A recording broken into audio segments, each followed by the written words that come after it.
Salute, Nick family. Welcome to Dope Soul Sports Talk, a member of the NBK Network. If you haven't already, please subscribe to the channel. Hit that notification button so you'll be notified anytime I go live or drop a video.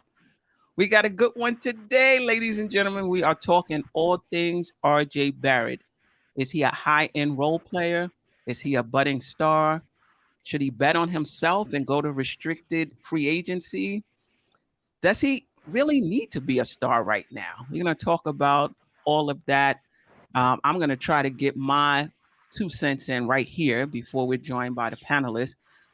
For me, I'm kind of over the argument about whether RJ Barrett will or will not be a star. We shall see. I think right now my focus on has RJ Barrett improved enough over the summer so that he can help the Knicks improve their standings in the Eastern Conference. That's where I'm at. You know, if he's shooting 75% from the free throw line, if he's finishing better at the rim, if he's defending, the Knicks are a better team. You know, that's where I'm at with RJ Barrett. Everybody is on their own trajectory. Some players you can see somewhat right away, you know, first season or two, that this guy is going to really be good.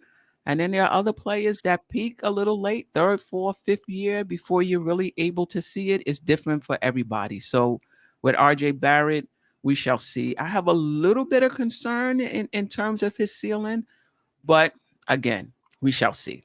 I am joined today by Sim, creator of Nothing But Knicks, Staf Dawn, resident panelist. I am Jarrell, resident panelist, the bowling chick. I guess I could say resident panelist at this point.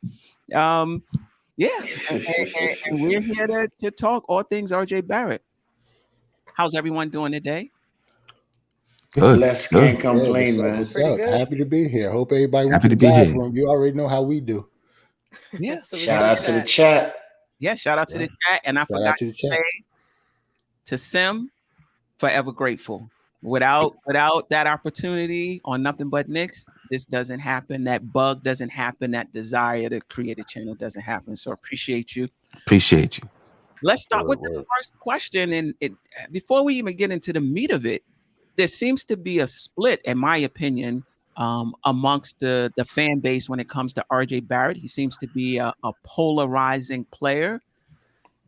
Why do you think that is? Or do you even think that is? You may not agree. But do you agree with it? And if so, why do you think that's the case? Sim, we'll start with you. He is a polarizing figure. You know, like I was saying earlier before the show started, I think it has to do with, you know, he doesn't have the same talent that a lot of young stars have, in my opinion. You know, you look at even someone like Cam Reddish, you know, you look at how smooth he moves on the court, you know, the footwork, you know, the just raw talent that, you know, he has and other players have. RJ doesn't really have that. You know what I'm saying? RJ is pretty straightforward with the way that he plays. You know what I'm saying? He doesn't have this natural footwork to step around players. You know, he's not naturally smooth. You know, he's really got to add a ton of games to his not games, but a ton of moves to his repertoire. You know what I'm saying? So I think that's the reason why there's so much, you know, people on this side and people on that side about RJ Barrett, because there's people who believe that, you know, just his hard work and his heart for the game is going to get him over the top. And there's people that are like, he just doesn't have the talent to go to that next level. Like, you know what I'm saying? So I think that's where the problem comes in between the split between, you know, RJ Barrett. You know. Yeah. Yeah. Yeah, I mean, I think that I don't know if he's ever going to be a super duper star, in my opinion, right? But I think he, you know, makes a couple of all-star teams as long as the Knicks or whatever team he's on is good. You know what I mean? So I do think he'll make a couple of all-star teams in his career, but I don't think he's going to be a superstar. Right.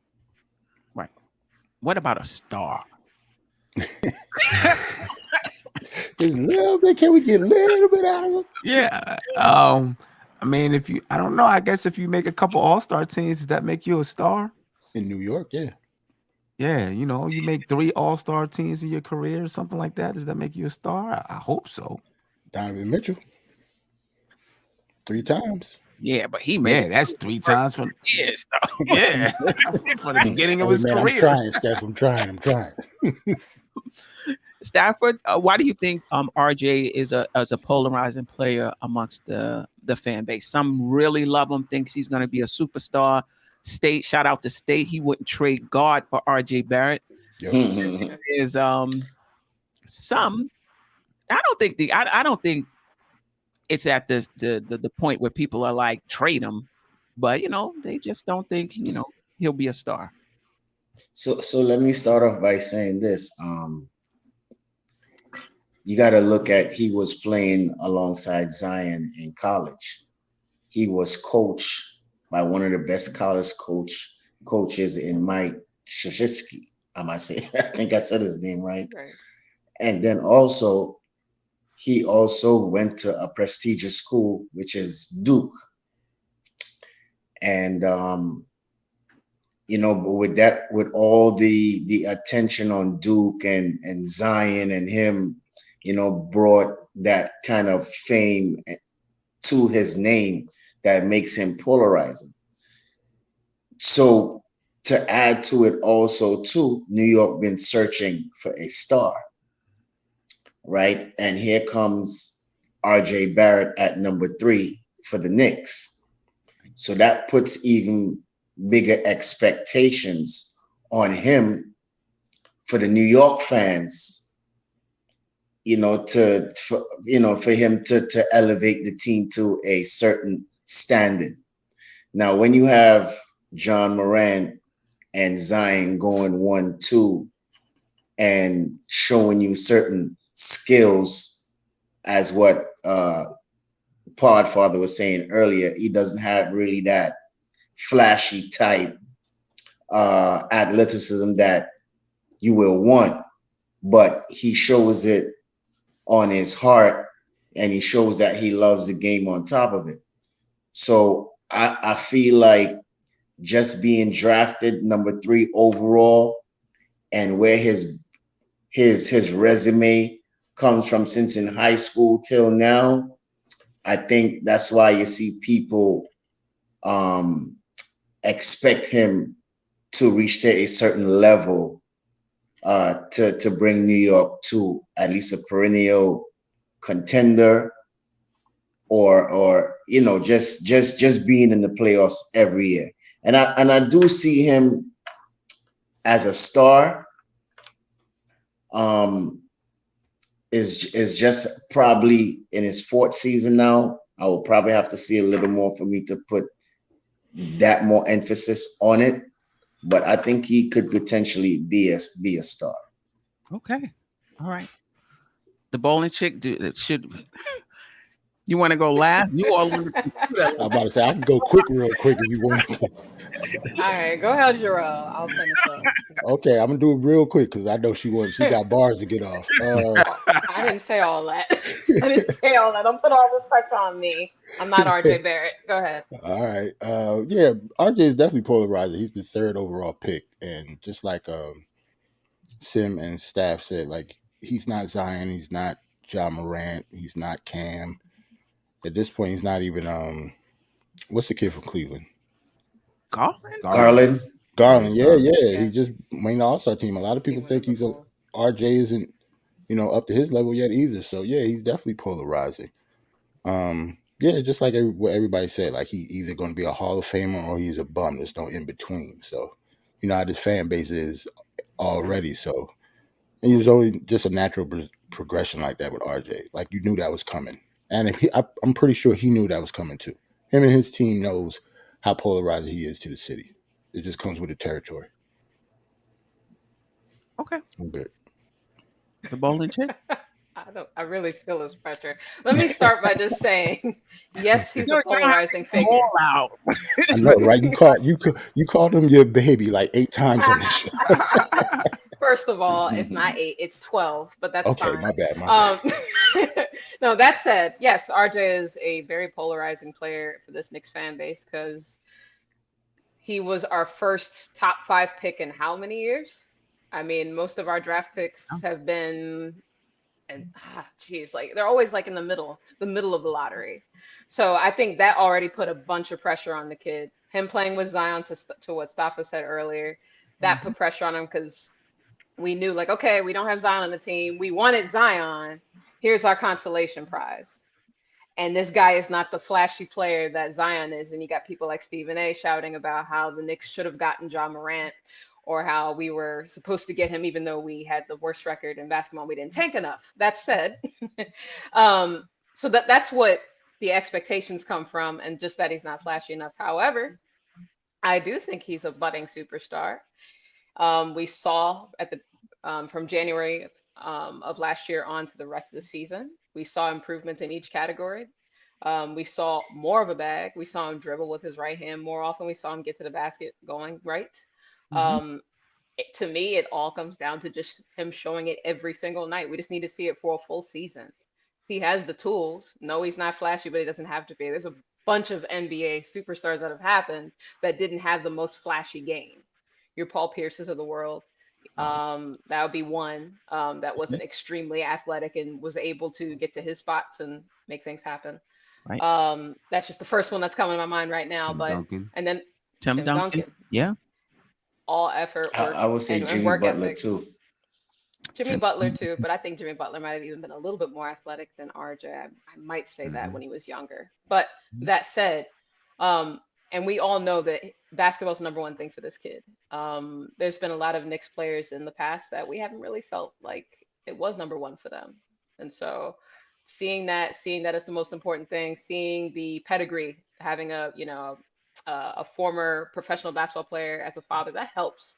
Um, so I think he's definitely there. And I have stats to show later. I won't use it here. I won't use all my time here, but that's what I got. Polarizing player, but throughout the definitely show, a burgeoning. Okay. Yeah, burgeoning superstar. We'll see. And let me just add one more thing also too. They I think it was NBA.com or Bleacher Report said best players under 24, and he was at 12, I believe. So that's another thing too. I think he's starting to get his respect as far as those accolades, because for the past few years he hasn't been getting any type of recognition. So I think that was big for him and his confidence also too. Best players under 24 years old. Yeah. I mean, what's wrong with, we'll get right into it. I mean, some of you have already voiced your opinion about whether you think he's a budding a star or not. High-end role player, I mean, that might be a bit triggering for some, when you say role player, right? But what's wrong with being a starter on a team, contributing in multiple areas, and maybe not being a number one? I mean, when you think about how many players play in this league, how many players are number ones? They may be the best player on their team. But when I say number one, I'm talking about can be the number one on like a championship contending team. Like, how many players are there like that in the league? So what's wrong with being a very good player? What's wrong with being, let me see,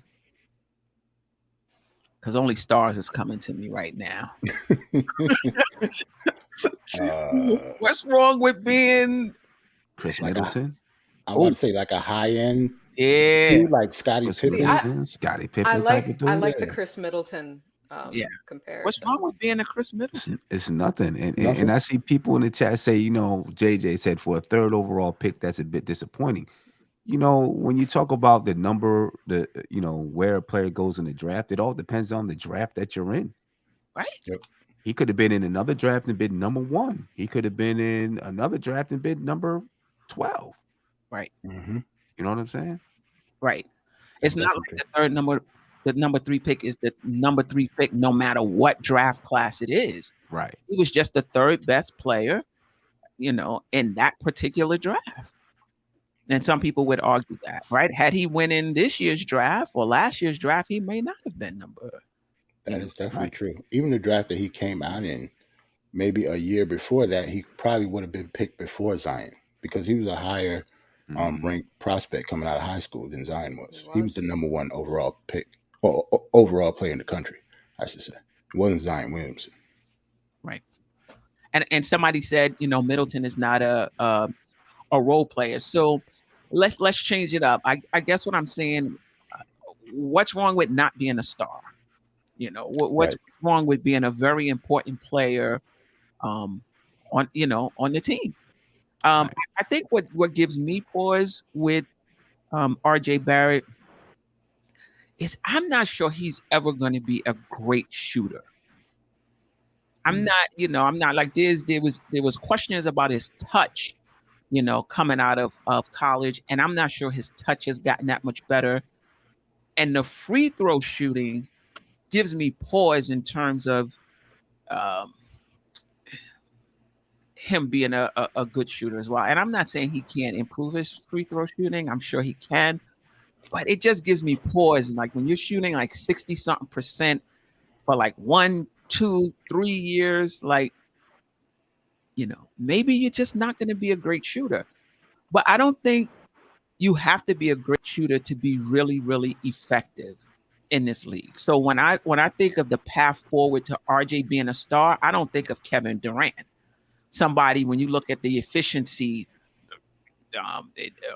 short mid-range, long mid-range, three-point shot, the efficiency is there. I don't really see RJ as that. I see RJ as his bread and butter is going to be getting to the rim, but he just needs to finish, he'll be decent at the three-point line, right? But his leadership, his rebounding, his playmaking, his defense, that all-around type of guy is what I think is going to make RJ special. And I think when you think about a championship team, you need those type of guys. Right. Yep. And that's how I see RJ. I don't see him. And listen, I'm not saying he can't ever be that. I don't see him being a number 1 on the championship contending team. Yeah. I don't see that. It doesn't mean he won't be that. But that's just nothing. That's not those guys can shoot. Those guys can get buckets. Like those guys, you can, give the ball and say, we need, everybody knows we need a bucket and we giving it to you because despite that, we know you're going to be able to do it. Right. He might grow into it. Don't get me, he might. I just don't see that. See, my thing is about him growing into that guy is he could grow into that guy. I just don't see him being that fluent offensively to be that guy. That's what I don't see. And maybe he gets it, but I just don't know if he's wiry enough or something like that. You know what I mean? To be that guy, like, I hate to. I'm not going to use Kevin Durant. Let's use Brandon Ingram, right? He, just the fluent, the way that he can just be fluent with the ball and it's just real da da da da boom. I don't see that with RJ. And being that guy that can score in that fashion. To be the number 1 guy out there on the floor. And maybe he figures out a way to score regardless of that. I mean, he has already, he can score the basketball, but as being the number 1 guy, maybe he figures out how to score regardless of that. Yeah. I will say, go ahead. I was gonna say the one thing I will say though, is, for any team, you got to have a guy that's going to be there. And since RJ's been on the team, he's been there. You know what I'm saying? And he doesn't have very durable. Yeah, exactly. He has the type of body that I think is going to be able to withstand, and he's not going to suffer a lot of injuries and he's going to be there for the long haul, I think. Right. You know what I mean? And that has to be said a lot, there has to be something said for that right there, because so many of your guys who are, have this natural ability and they're elusive and wiry and this and that, they also suffer injuries. You know what I'm saying? I don't think RJ is going to deal with injury histories throughout his career because his body is just made strong, tough. Right. And I think that's going to be said for something. I think mentally too. Yeah. Like definitely. I never see RJ like out of the game. Like he's had bad game, obviously, but he's always attentive and aware of everything. Right. Yeah. Very headstrong young man. I just wanted to say that, I mean, he doesn't have to be the number one overall, the number one option on the team. He can be a number two, and just be a second option and still Mhm. be that consistent player and still be that secondary scorer, Right. which is why we're going after a Donovan Mitchell type player. I don't think the Knicks see him as a number one either, but he could still be a star. He doesn't have to be a Durant. He doesn't have to be a Jason Tatum. Why can't he be a Jaylen Brown? Jaylen Brown still has quite a bit of upside himself.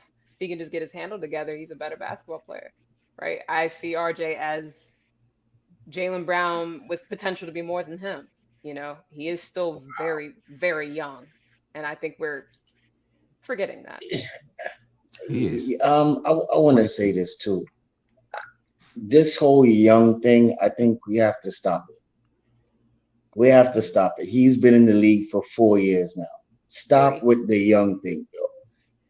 What he's going into his fourth year, right? Am I correct? Mm-hmm. Sure. Yes, he's Okay. going So into all his right. fourth So year. so he's going into his fourth year. We need to stop it. It has players that has came in and has produced from day one, regardless of how young they were. So the whole thing about he's still young, yes, he's still young. But even though we have seen small increments in his game improve, I think more the Knicks fan wants to see more. So the excuse that he's still young, I think it's kind of overplayed right now. But do you think it's speaking to just more room to grow? Like Yeah. it's not like he's 27. Like there's more. Some players develop a little more slowly into stardom or becoming who they're gonna be. I think it just means he has a longer runway to be that. No. No, well, I agree with what you said. I would say room for more growth.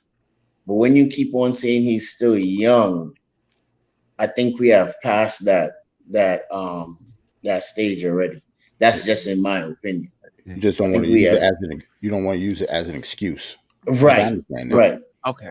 Yeah, I RJ about to get on his second contract. Like as soon as he signed that second He contract, is. it's over for me. Yeah. He ain't young no You know more. what I'm saying? But I think one could argue though that he has produced He his has. first 3 years, right? I mean, he averages what, 8 over his career, 18 points a game. Right. That is producing. That's 20 14, last 17, 20. Yeah. I have some comparisons, as far as the third year jump versus the fourth year jump. I didn't know if you wanted me to do that now, but it seems like a good time to do it, apparently. Okay. I knew as soon as Staf said that, she started typing. It was a wrap. I was just trying to get my stuff ready. So, DeMar DeRozan, would you say you'd be happy if RJ Barrett were to become a DeMar DeRozan staffer? RJ. I mean, if he will improve his jump shot, yeah, why not? He has a wicked mid-range shot. I love that about DeRozan, but RJ doesn't have that in his arsenal. Not yet. But let's just look at some stats, though. So you're Okay. talking about, age and all of that. So DeMar DeRozan's first season, he averaged 9 points a game. 50% shooting, not bad. The following year, he averaged 17 points a game, 47% shooting. Third season, 17 points a game, 42% shooting. His fourth year, he averaged 18 points a game on 45% shooting. That kind of sounds like RJ's numbers, no? No. Now his field goal percentage was a little bit higher, but those points per game were lower. I'd still say that's comparable. Just saying. And then as far as like rebounding, it's worse than RJ. RJ was, well, I should go to RJ's numbers first, but I'll just finish with DeMar. DeMar had four rebounds per game his second season, 3 rebounds per game his third season. RJ's a really good rebounder. As a comparison, we can look at Paul George and Jimmy Butler too, if you want. Yeah, I mean, I have some too. I mean, DeRozan did, like I said, it can take time for people to become players to become who they are, who they're going to be. I think DeRozan was one of them. That was just one part of many on his team, right? Until I don't even think he broke out until he left Toronto. I mean, he was good, don't get me wrong, but the knock on him was that he couldn't be a number one, right? I don't even know if he's a number one now. Yeah, well, was Zach Levine on the squad? I wouldn't. I would say the same thing too, because both of them could take over a game when they're ready to. But it's That's true. just But DeMar who was is the was the man who's last year. probably hot. I'm sorry. Oh, but DeMar was the man last year. He won those games. He closed those games out. I mean, not to say Yeah, you're Levine didn't right. have any You're good right. games. He You're right. did. You're He right. played You're well, right. You're but right. that was You're right. DeMar's team. I And would agree. by the time DeMar DeRozan left Toronto, he was pretty much a perennial all-star at that point, though. I He think was. like when he Now, left what? Toronto, I think he was in the all-star game at least 3 or 4 times before he left. But he still was never considered like a number one on the championship team, just like Steph said. So both can be true at the same time, and that's what RJ seems like he's going to Right. head into. But He listen, became an I all-star in his agree. 4th season. Right.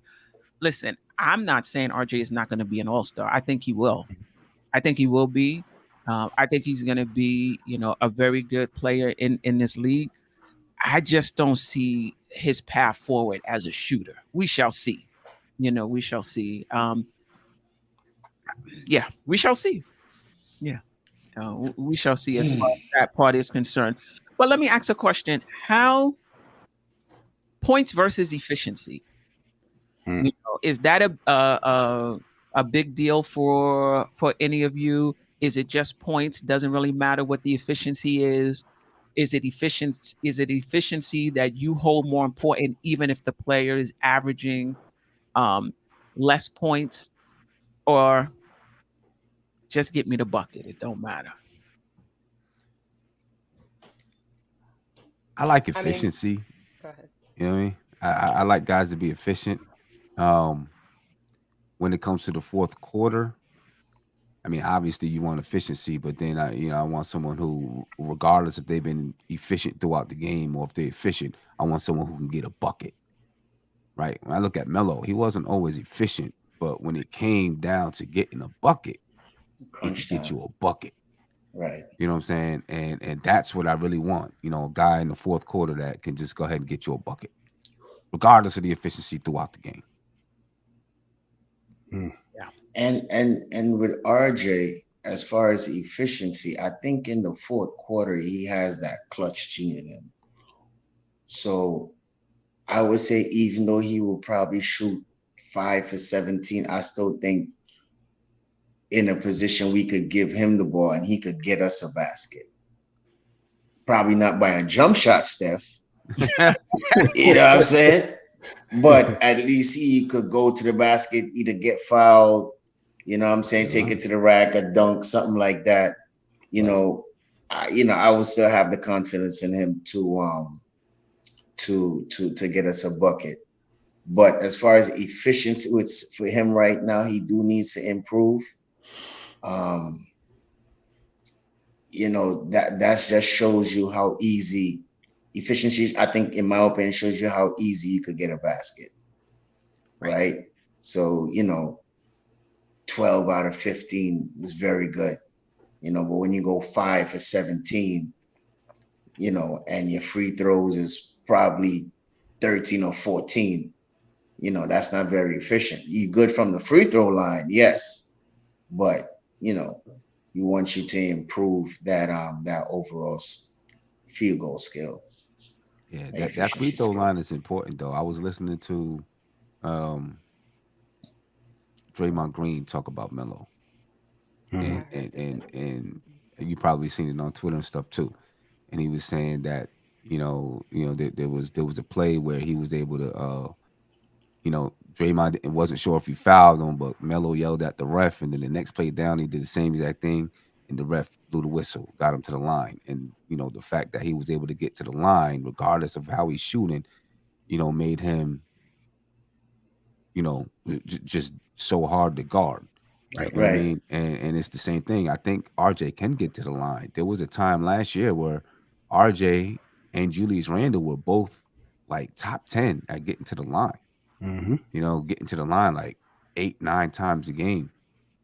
And so I think that's important right there because then when you're off, If you can get to the line, you can maybe get your shot back. You know what I'm saying? But you still can score points. So he's got to be able to knock down those free throws, Right. at least the 80% clip. Right. Oof, Sam. Yeah. I mean, I'm just You're if I right. he's think gonna be 80, if he's 80 gonna be a supposed to be scorer, I'm saying reasonable. if he's gonna be Yeah. a scorer, Yeah. To gotta be able me. to knock it down at a high clip. Yeah. If he's It's supposed gonna to be be a a Or scorer, scorer. then even an all-star too. You gotta hit it. I think that makes you dangerous Yeah. because hmm now it's crunch time. You got the ball in your hands. You're like, I'm either going to score because RJ has no problems getting downhill, whether he's playing a shooting guard is playing or a small forward is playing. He has no problems getting downhill. The thing about it, though, is you want to be able to finish. And then because you go downhill so much, you're going to get fouled. You need to be able to convert. And I think that's what's going to make him that player you can go to in crunch time. I agree with you, Staffer. He has that willingness to take the shot, hmm but you got to be able to finish. So I just want to Right. share some stats in the bowling chick, the mode of the bowling chick, in terms of RJ Barrett, where he takes his shot. So he takes 64% of his shots below the free throw line. That means at the rim and in the short mid range, he takes 64% of his shots. If you add the long mid range, take all three of them. So below the free throw line, below the 3-point line, he's shooting 69% of his shots below the 3-point line. That's a lot. And 30% of it is at the 3-point line. But in terms of accuracy now, you're taking, 41% of your shots at the rim.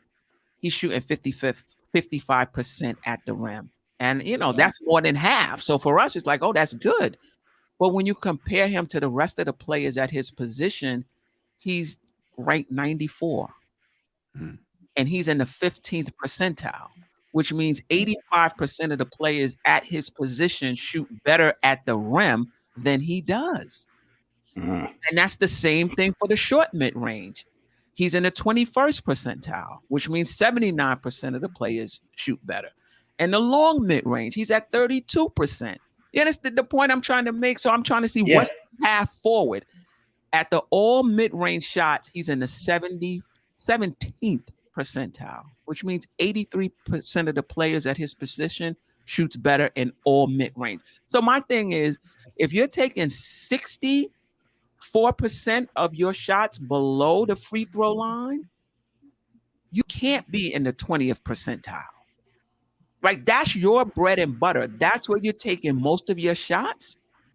You need to get that up. And I looked at Jason Tatum. I looked at Brandon Ingram. I looked at even Jimmy Butler. And I have the slides, we want to pull them up. All of those guys, they were more efficient. So when I'm looking at RJ Barrett, I don't really see, listen, he can get better in those stats. He can get better. I don't really see him I would be surprised if he becomes a knockdown shooter in this league. I just think that all of the other stuff he brings is going to make him the player he's going to be. Sam? I feel like part of the reason when you talk about those percentiles with RJ is he has to work so hard to get his shot. Mm. You know what I mean? When you look at your best scorers, they don't have to work that hard to get theirs. Even when they're going one-on-one, they don't have to work that hard to get their shot off. You know what I'm saying? RJ has to work a little bit harder. When that becomes easier, I think you see those percentages go up. Yep. Yeah. What would make it easier for him? Just having better players around him so he has more space? I think that's part of it, having better players around him, but working on his footwork, like you're seeing in those videos. He was working on his footwork, working on ways to get his shot off. Right. He doesn't jump incredibly high, so he doesn't elevate on his shot. So he might have to work on a fadeaway. You know what I mean? And so, the easier it gets for him to score, I think the easier it gets for him to get his shot off, that the higher his percentages will be, because now it's like you work so hard to get your shot off, and by the time you finally get free, you're tired. Right. You know what I'm saying? You put so much effort, mental effort, and energy into just getting yourself free. You know, it's not there when you finally get that shot off. So I think, you know, as he becomes better, The those ball handling, percentages the come up. shiftiness, the things Yeah. like that, being able to create more space. I'm surprised he's gotten better though the second half of the season finishing at the rim, right? With both the right or the left hand, regardless of what the stat says. You know, from the eye test, you could see that, he's getting better in that regard. But I'm not quite sure. I see people smaller than RJ Barrett, not as strong as RJ Barrett finishing at the rim. So I'm not quite sure what that's about. Maybe lack of athleticism. Seems It like that's could the be only that. thing he's missing. Because it's not size, it's not strength. He gets to the basket easily. So I'm thinking maybe it's athleticism. Like, what else could it be? Yeah, he could. Yeah, because he's not springy. You know. Right. You If don't have that RJ hops. Barrett is not the bowling chick, I'm gonna start with you. If RJ Barrett doesn't become a superstar, would you be disappointed? Not a superstar, but like a second option, like I mentioned earlier, I'd be quite content. If he become Chris Middleton, I think Chris Middleton's a really good player. He's I just do too. streaky. So if he can become a player like that, or DeMar DeRozan, who again, some people say is a second option versus a first option, that kind of player, no, I'll be fine with him being anything like that. Um, and I did just want to say, when to Sim's point earlier in regards to, saying what could be kind of resulting in that poor efficiency. I think the lack of a point guard is something that we can bring up there too. To even put him in position to make better shots. That always helps too. And he hasn't had a really good one that has been on the team since a healthy Rose, which was a while ago. So I think we should consider that, and another reason why next season should be a better season for him, having a Jalen Brunson type player. But I think I answered your question. If not, So you would be disappointed if he's not a number two. You would be yes, disappointed if he was Wiggins on a championship team. I'd be disappointed. But if we're winning, I'm happy. Knicks need to win. I will be happy either way. But if he was more of a Wiggins type, I'm like, wow, I thought he had more than that. That's what I would say. But I wouldn't be angry. Right. I just don't know if I would pay Wiggins a max contract, which I know he's already on. So that would be a worry for me. I'll admit that. I would say Wiggins is the fourth option on the Golden State. So that would mean he's a fourth option here. So that would be my concern. Fourth option. Yeah. I mean, on that team, Curry, number Clay. 2, Clay, Jordan Poole. I think all three of those players are better scoring options than But Wiggins. Jordan Poole comes off the bench. Wiggins I know, but he's starts. well, true. But I mean, then in that point, It's very true. He can't be a fourth option. He has to be either the second or the third. if I think he's Poole probably And started Clay closing games, but you see, Clay wasn't that efficient either, so that's why they start going to him. So you could either flip it both sides and say either 2 or 3. But when you're saying fourth and Jordan Poole comes off the bench, that can't even come in the conversation like that. So to me, your third option isn't counted on for clutch shots. Not really. Now, Wiggins in the playoffs was not necessarily counted on. Avery Johnson, when he hit that shot, wasn't a clutch player for San Antonio, and he hit the shot and he won the game. Yeah, So I mean, same thing for Derek Fisher. So when you say that, I can't really agree with that. Again, that I'm saying as far as the star comparison, which is the question, right? If he's a fourth option, I would be a little disappointed. That's the answer to the question. Okay. I just think he's better than that. Okay. Well, that's Again, if we win it, it doesn't matter. That's kind of how I see RJ in that Wiggins. I mean, I think what's understated in Wiggins is I think if you're just looking at his points, you're gonna miss him. And I think that's the same thing with RJ as well. I don't know if he'll ever be an efficient player. He might be. But I think what's going to make RJ is similar to what made Wiggins. You know, the fact that he could score if you needed him to score. He can hit a three if you needed him to hit a three. But his defense, he was that glue guy. They needed that. He was that all-around player that they needed. And if RJ is that on a championship team where he can score, he can hit a three if you need him to hit a three, he can defend, he can rebound, he can bring the ball up, he can make the pass he's defending, I'm happy. Right? I'm if he becomes a number two, like a Chris Middleton, who else is some number twos? I mean, at this point, Harding is a number two. Jaylen Brown. If you want to use the Boston. Jaylen Brown. Sorry, Jaylen Brown's the one I mentioned earlier. Yeah, Jaylen Brown's the number two. But he's a good number. You could say probably LeBron is probably no. I say LeBron. Wow, because shoot AD. Well, I don't. That's the thing, because both of them could be a number one. Now. Right, both of them could be a number one. So let me not go into that conversation. I agree with you, Brooklyn, Butch. Wiggins was arguably the MVP of the championship series, so I'm good with that. I think his defense is what stands out more than like his overall play. I think he played well though. I'm not saying he didn't in the finals and the conference finals. He was great, but I don't know. I think RJ has more in his bag than just that. I'm not sliding in. You gotta understand Wiggins was a number one pick also too. Mm-hmm. Don't forget that he was overall to Cleveland.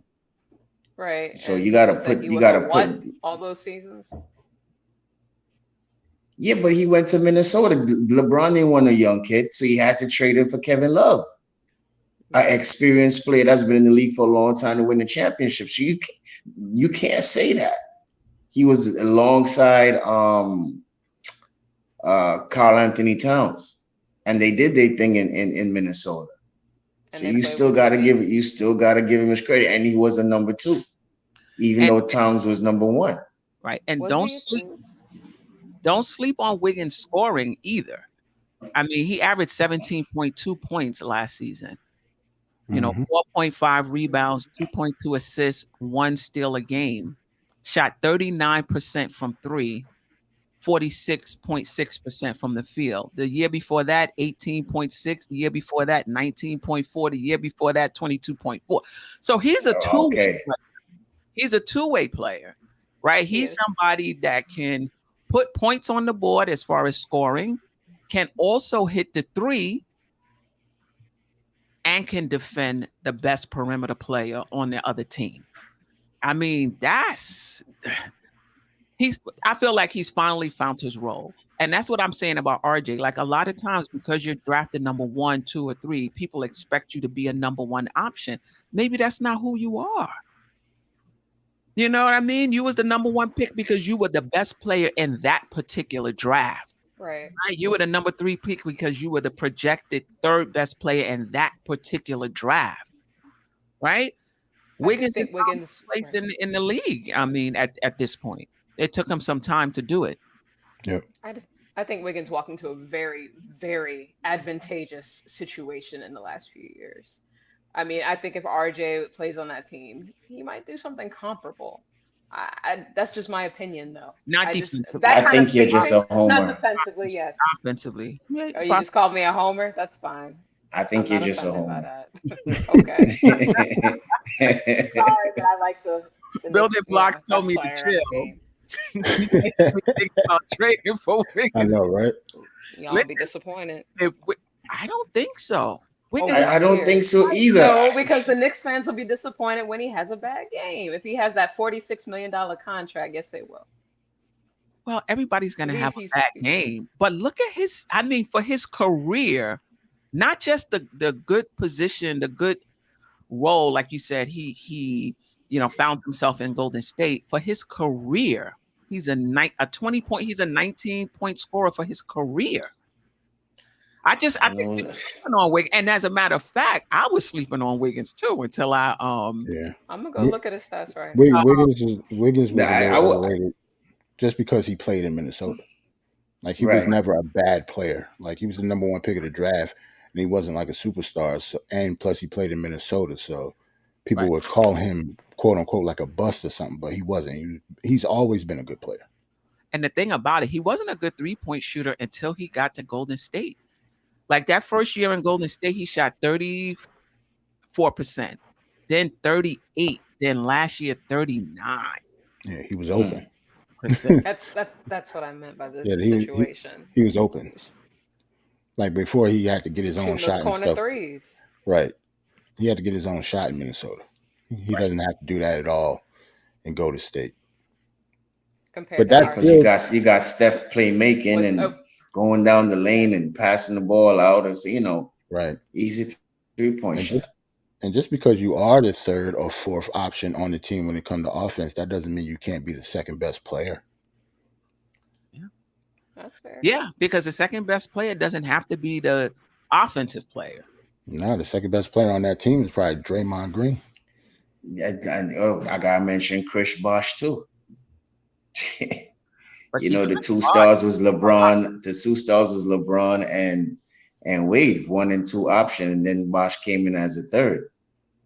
And then if you want to throw in Ray Allen, with the big shot, and even though he was an all-star, he still was that 4th option and made big shots. Go ahead, Queen.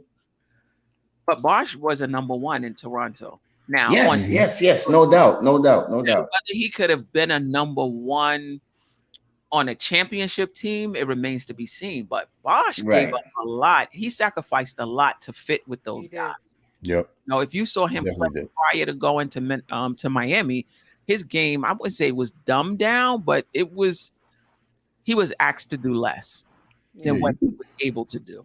I was about to say, you can say dumbed down. He didn't do nearly as much stuff in Miami than he did in Toronto, at least not offensively. And like he came up with that big rebound. Yeah, his defense came up with that big rebound. Pass it out to Ray Allen, and that was it. Right. So let me ask this question. It might be a bit triggering for me. That's where has RJ Barrett progressed? Now, I'm going to go first. For me, I don't see the progression in RJ Barrett statistically. He averaged 20 points a game because he got more shots, right? So I don't really see the, he went from 14 to 17 to 20. He had a high usage rate on the Knicks. He got a lot of shots off. He was able to get 20 points. That's not the progression for me. Where I see the progression, and I've said this before, I'm on so many shows, I don't remember where I said it. Where I see the progression for RJ Barrett is in his aggressiveness, his assertiveness, his willingness to be, to come out of the box, so to speak. For his first year or 2, he seemed to be content to just let the game come to him. If it came to him, he took the shot. If it didn't come to him, oh well, next time. This time, though, I just see him like having much more confidence.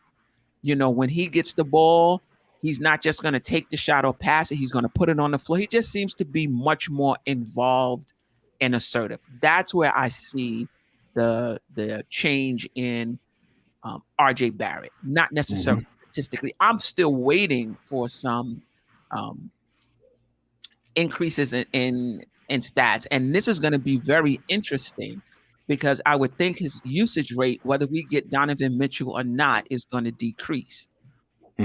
Right? And so if he doesn't average 20 points because he's getting, there's less usage, how will you be for those stat people that's looking at just how many points he scores per game?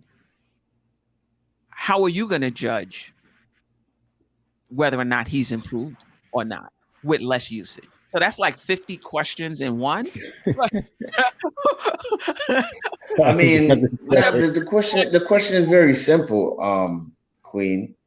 because if he's going to be less usage, that means he's going to be open more. So that means he should be more efficient, right? So I'm looking for when the ball is being penetrated and he is open and he could hit that corner three, or he could slash and hit that layup, or he could run out and take that dunk, you know. So with the less usage rate, and then after, he would be our primary defender. So I think he will be more likely defending than one of the best players on the opposing team. So even though he may be the third or fourth option, I don't think it's a big deal. As long as he's efficient and be clutch when we need him to be clutch. Okay. All right. As far as what he's improved over the season, I do agree his stats don't necessarily tell the whole tale. Mentality is definitely the biggest thing. Him Yeah. being willing to take on the best defender of the other team, Mm-hmm. him getting by the better defenders. Because I mean, like that game against Miami, when Jimmy was like, I'm gonna come on this guy and I'm going to stop him at this point. Because at first Jimmy Butler wasn't guarding RJ at the beginning, so Right. second half he came in and he was still scoring all over him. So seeing that was an improvement. The other thing just being that I do think I mentioned it earlier that, he got better going right. We saw that in the second half of the season. His 3-point shooting, did dip last year. So I definitely agree with that from the year before. I would hope that his efficiency is going to improve.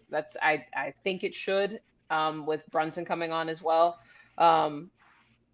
Besides, being able to line him up for better shots and just even around him. So having another point guard who can make the open 3-point shot should help conversely. Um, so that's what he's improved on. There are definitely things he needs to continue to improve on.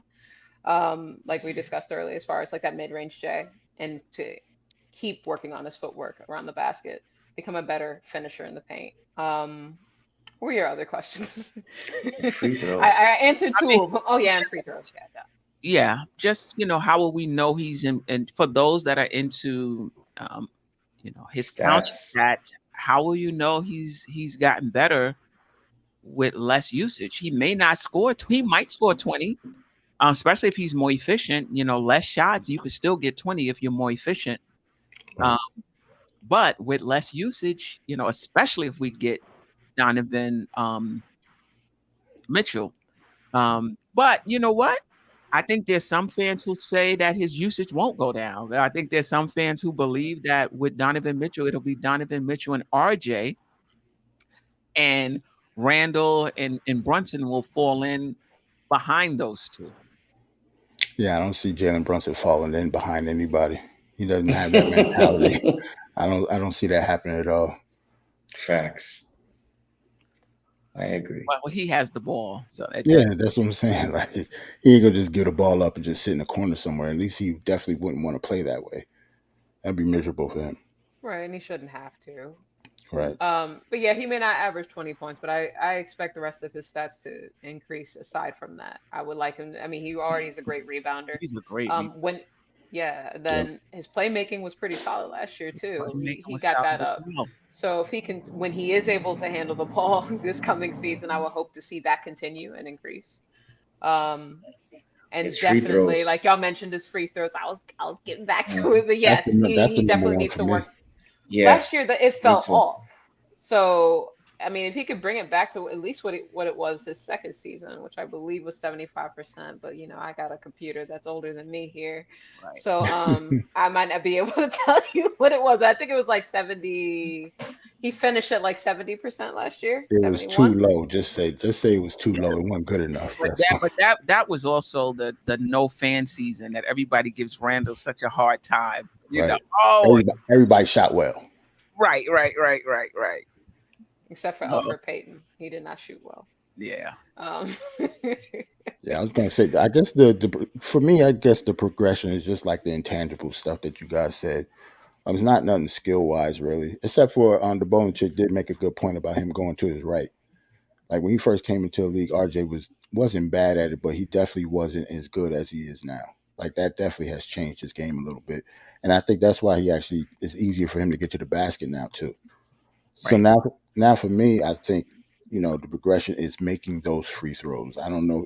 It's obviously a mental thing because it's not like he has bad mechanics or anything like that. He can shoot a jump shot. If he can Right. shoot, high 30s as a 3-point shooter, he should definitely be able to hit at least high 70s, low 80s from the free throw line. And if he wants to be an efficient scorer, that has to come with it, or he will never be efficient. Yeah. I see Quiet Money saying in the chat the Miami game was an anomaly. Do you see RJ scoring points like that again, or being efficient like that again? 46? No, not consistently. Hell no. It's 46 points. No, so, I'm just saying again. Do you see another 46 points in his career? Yeah, progression. Yeah. I think RJ gonna hit over 50 at one game. One time he gonna get hot one game, and he's gonna take over. He has that mentality. Okay. I think he had a few games where he could have gone for 40 and he just didn't continue to get the ball. Like he had some hot games. He missed his free throws. That's what he did. Well, there's that. Yes, that happened in most of the games. And being blocked most of the times. So. Right. So we were talking about where have you seen the progression from RJ Barrett? Some people in the chat are arguing that they haven't seen progression. For me, the progression is not so much statistically. I think he got to 20 because, he's taking more, was taking more shots. But the progression for me was just his attitude, the aggressiveness, the assertiveness, and just the willingness to kind of assert himself and announce that I'm here. I'm not just going to take what happens to flow my way. I'm going to create for myself and I'm going to create for others. He seemed to be much more confident. And to me, that's when his game took off. Yeah, I agree. I think that's the big, his big growth last year was assertiveness. Towards the end of the season, the second half of last year, he just became more assertive, taking it upon himself to be the guy out there on the floor, and although his efficiency wasn't great, he was learning, how to be in that role. You know what I mean? And I think that's the big step forward for him now with Jalen Brunson being out there and he's going to have the ball in his hands. We'll see where, what his mentality is like then, and he's going to have to figure out how to still get his and be able to perform with the ball in his hand, without the ball in his hand, and still be assertive.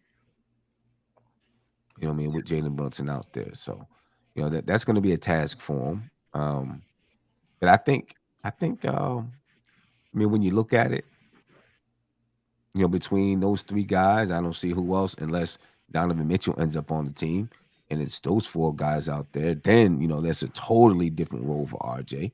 Yep. You know what I'm saying? But if you're just talking about Jalen Brunson, Julius Randle, and RJ Barrett, I would see him still averaging 20 points a game or better, especially if his efficiency is better. Right, no doubt.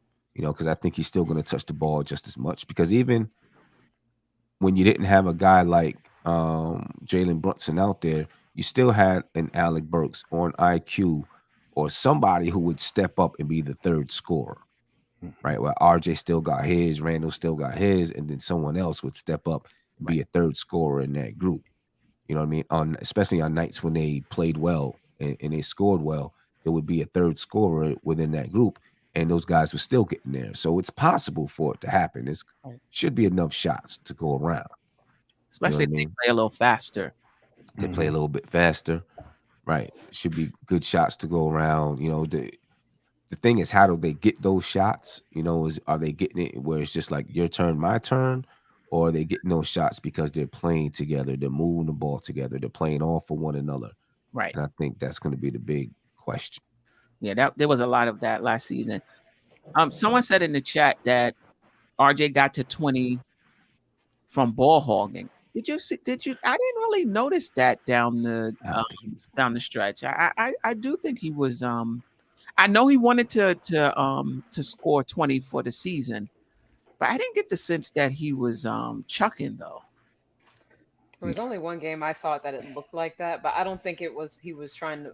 I don't think it was ball hogging. I think he was. He thought he could close the game by himself, and that was the Phoenix game when he took a bunch of shots. Once Randall went out, he did shoot a ton of shots that game, but he was just trying to keep us in it. And my boy could not make a shot to save his life in the second half of that game.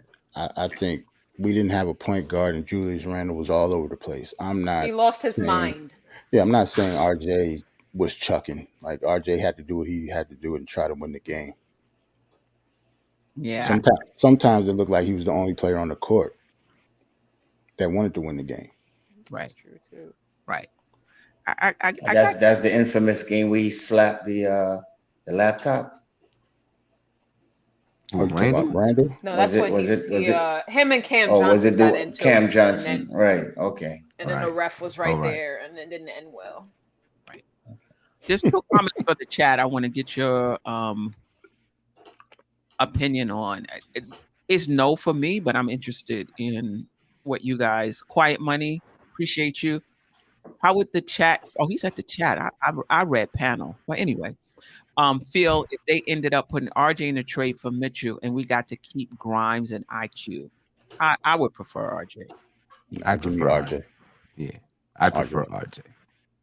RJ definitely. My answer.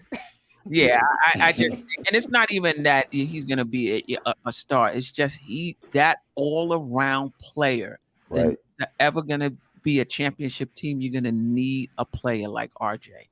Right. For sure. Yeah, you know, IQ is too off and on. Right. And then Grimes just hasn't really proved anything. Right. You don't know what Grimes is going to be. I think they're a little bit more replaceable than RJ is. Yeah. Right. Yeah. Intangibles wise alone. Yeah. I agree with that as well. And Jay Boogie, what this brought up for me, RJ can develop all the parts to his game to elevate and be a factor in only scoring. But if he does not develop leadership skills, the Knicks will never be his team. What that's bringing up for me is, can this be RJ's team at some point if he's a quiet leader?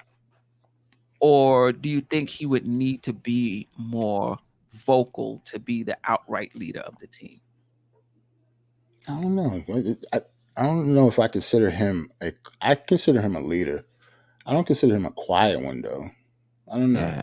There were And I times think last year. Oh, go ahead, Sam. I was gonna say I think leadership doesn't always come with, you know, you either being vocal or not vocal. It's just more about your presence, especially, you know, on a basketball team.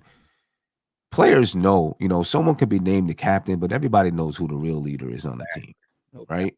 You know, because of their presence out there on the floor. Like Jalen Brunson, I think, has not the presence on the floor, but the presence in the locker room, just their presence overall. And I think Jalen Brunson has that kind of presence, that he just has that presence. And I think RJ can develop that same presence, you know, and whether that be, and it may not be vocal to the point where you're yelling at someone, but, you know, everyone says something, says what they're saying. And then when that person, let's say it's RJ, speaks, everyone just kind of listens like, okay, I get what you're saying. You know, yeah, maybe we should do it that way. You know, I think he'll be that kind of guy. Yeah. And I've seen him take the younger players, you know, and talk to him. Maybe, you know, he's 2-3 years in the league, you know, maybe he doesn't feel comfortable when he's on the court with the older guys, the veteran guys, but I've seen him with the younger players. Yeah. And He was doing it a lot with the second unit last year. We started seeing that towards the second half, where he would bring in Obi and quickly, and they would be huddling up. And I remember seeing that a few games, like maybe February and March. We started seeing a lot more. And not just the young guys. It seemed like the vets actually respect RJ too, except for maybe Julius Randle a little bit sometimes. He get a little heated. Stop it. I'm just saying, you know what? Stop it. The show is about RJ, not Randall. You're right. My bad. That's next. I think they get heated with each other, but I think it's a brotherly type of getting heated with each other. Yeah, I feel so too. I get that too. I get that. Yeah. Yeah. I think Randall is a totally different player in the locker room and off the court. Yeah. You know, Yep. as far as the other players. Last question on RJ, unless somebody else has a question about RJ, or if someone in the chat has a question for the panel, put that in. We'll talk about it. What's your expectations for RJ this season?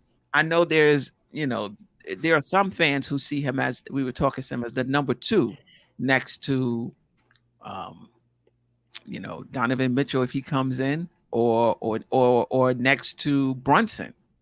That Mm. they don't really see um, a drop off, in his production or what have you, because they see him moving ahead of Julius Randle in terms of shots and what have you.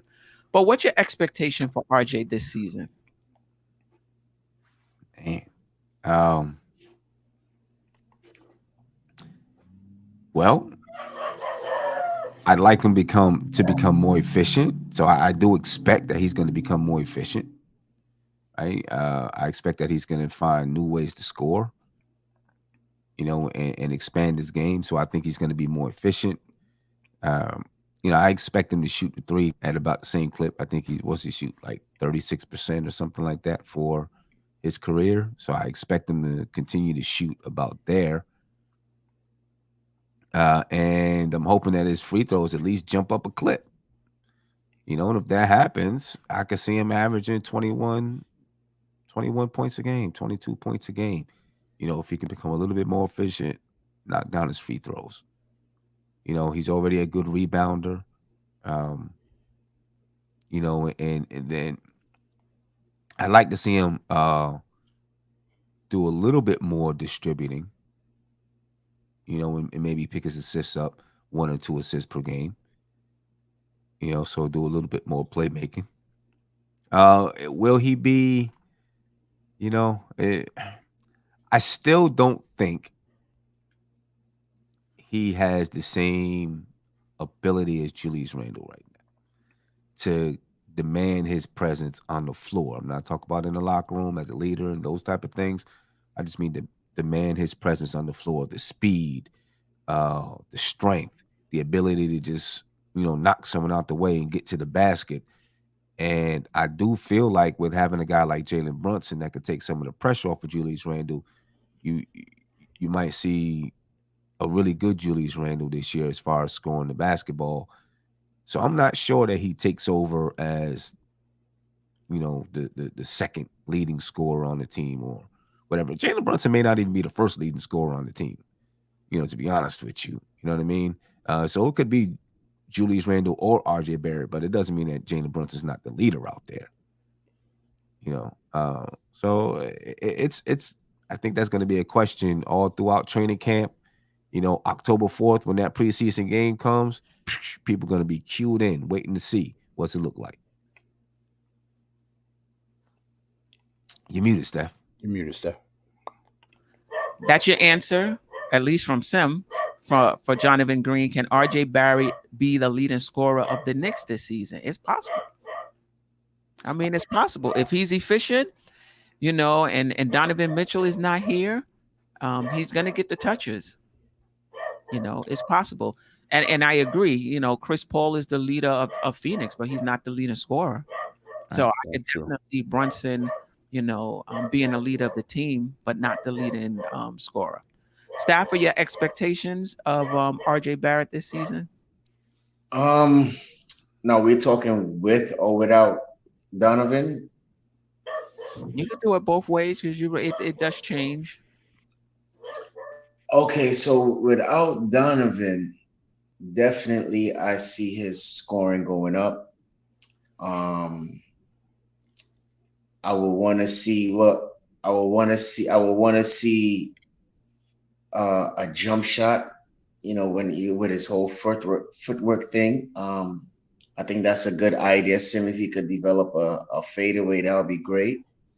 I would definitely like to see him be more efficient in his free throws because I know it's easy for him to get to the basket and he's, probably going to get fouled most of the time. So I would definitely like to see his efficiency in the free throws. And as Steph was saying earlier, just be that the aggressor, you know, make your presence be known out there, you know, just show that, that I'm RJ Barrett, like how he was doing for the last, or after Christmas, I should say, when he start, I should say taking over or whatever be the case. But more playmaking, more pick and roll with Mitch. If he has the ball in his hands, but mostly for me, I just want to see something different, a jump shot, a dribble, something with that has to do with the dribble, putting the ball on the floor, passing your man. I know he's kind of slow, but I still think he could develop that in his game. But just be the same RJ Barrett. And with Donovan, as I said earlier before, I think he's going to be the more primary defender on the team. I think his efficiency is going to go up a little more because he's going to be more open in the corners. So I think he was shooting some excellent percentage from the corners from three, slash more, get to the line more. So I do think if Donovan is here, his usage may go down, but I think his efficiency is going to go up in those areas. And even though he mightn't score 20 points, he's going to be a very important, vital person on the team as far as defending the best person and probably just being clutch. So that's what I want to see from RJ Barrett if Donovan gets here. Okay. Okay. Staf, you was talking all that time I was gone? Yep. And I'm sorry. Rock too, and go front. Sometimes that could be long-winded, but yeah, I get my point. Queen, you funny. As far as my expectations for him, I would just like to see something new in his bag, whether that's a strong mid-range game or just a mid-range game. Improvement, obviously, when finishing at the basket. Something different that he isn't doing yet. So definitely that. Add something to your bag. Statistically speaking, I mean, he averaged 26 and 3 last year.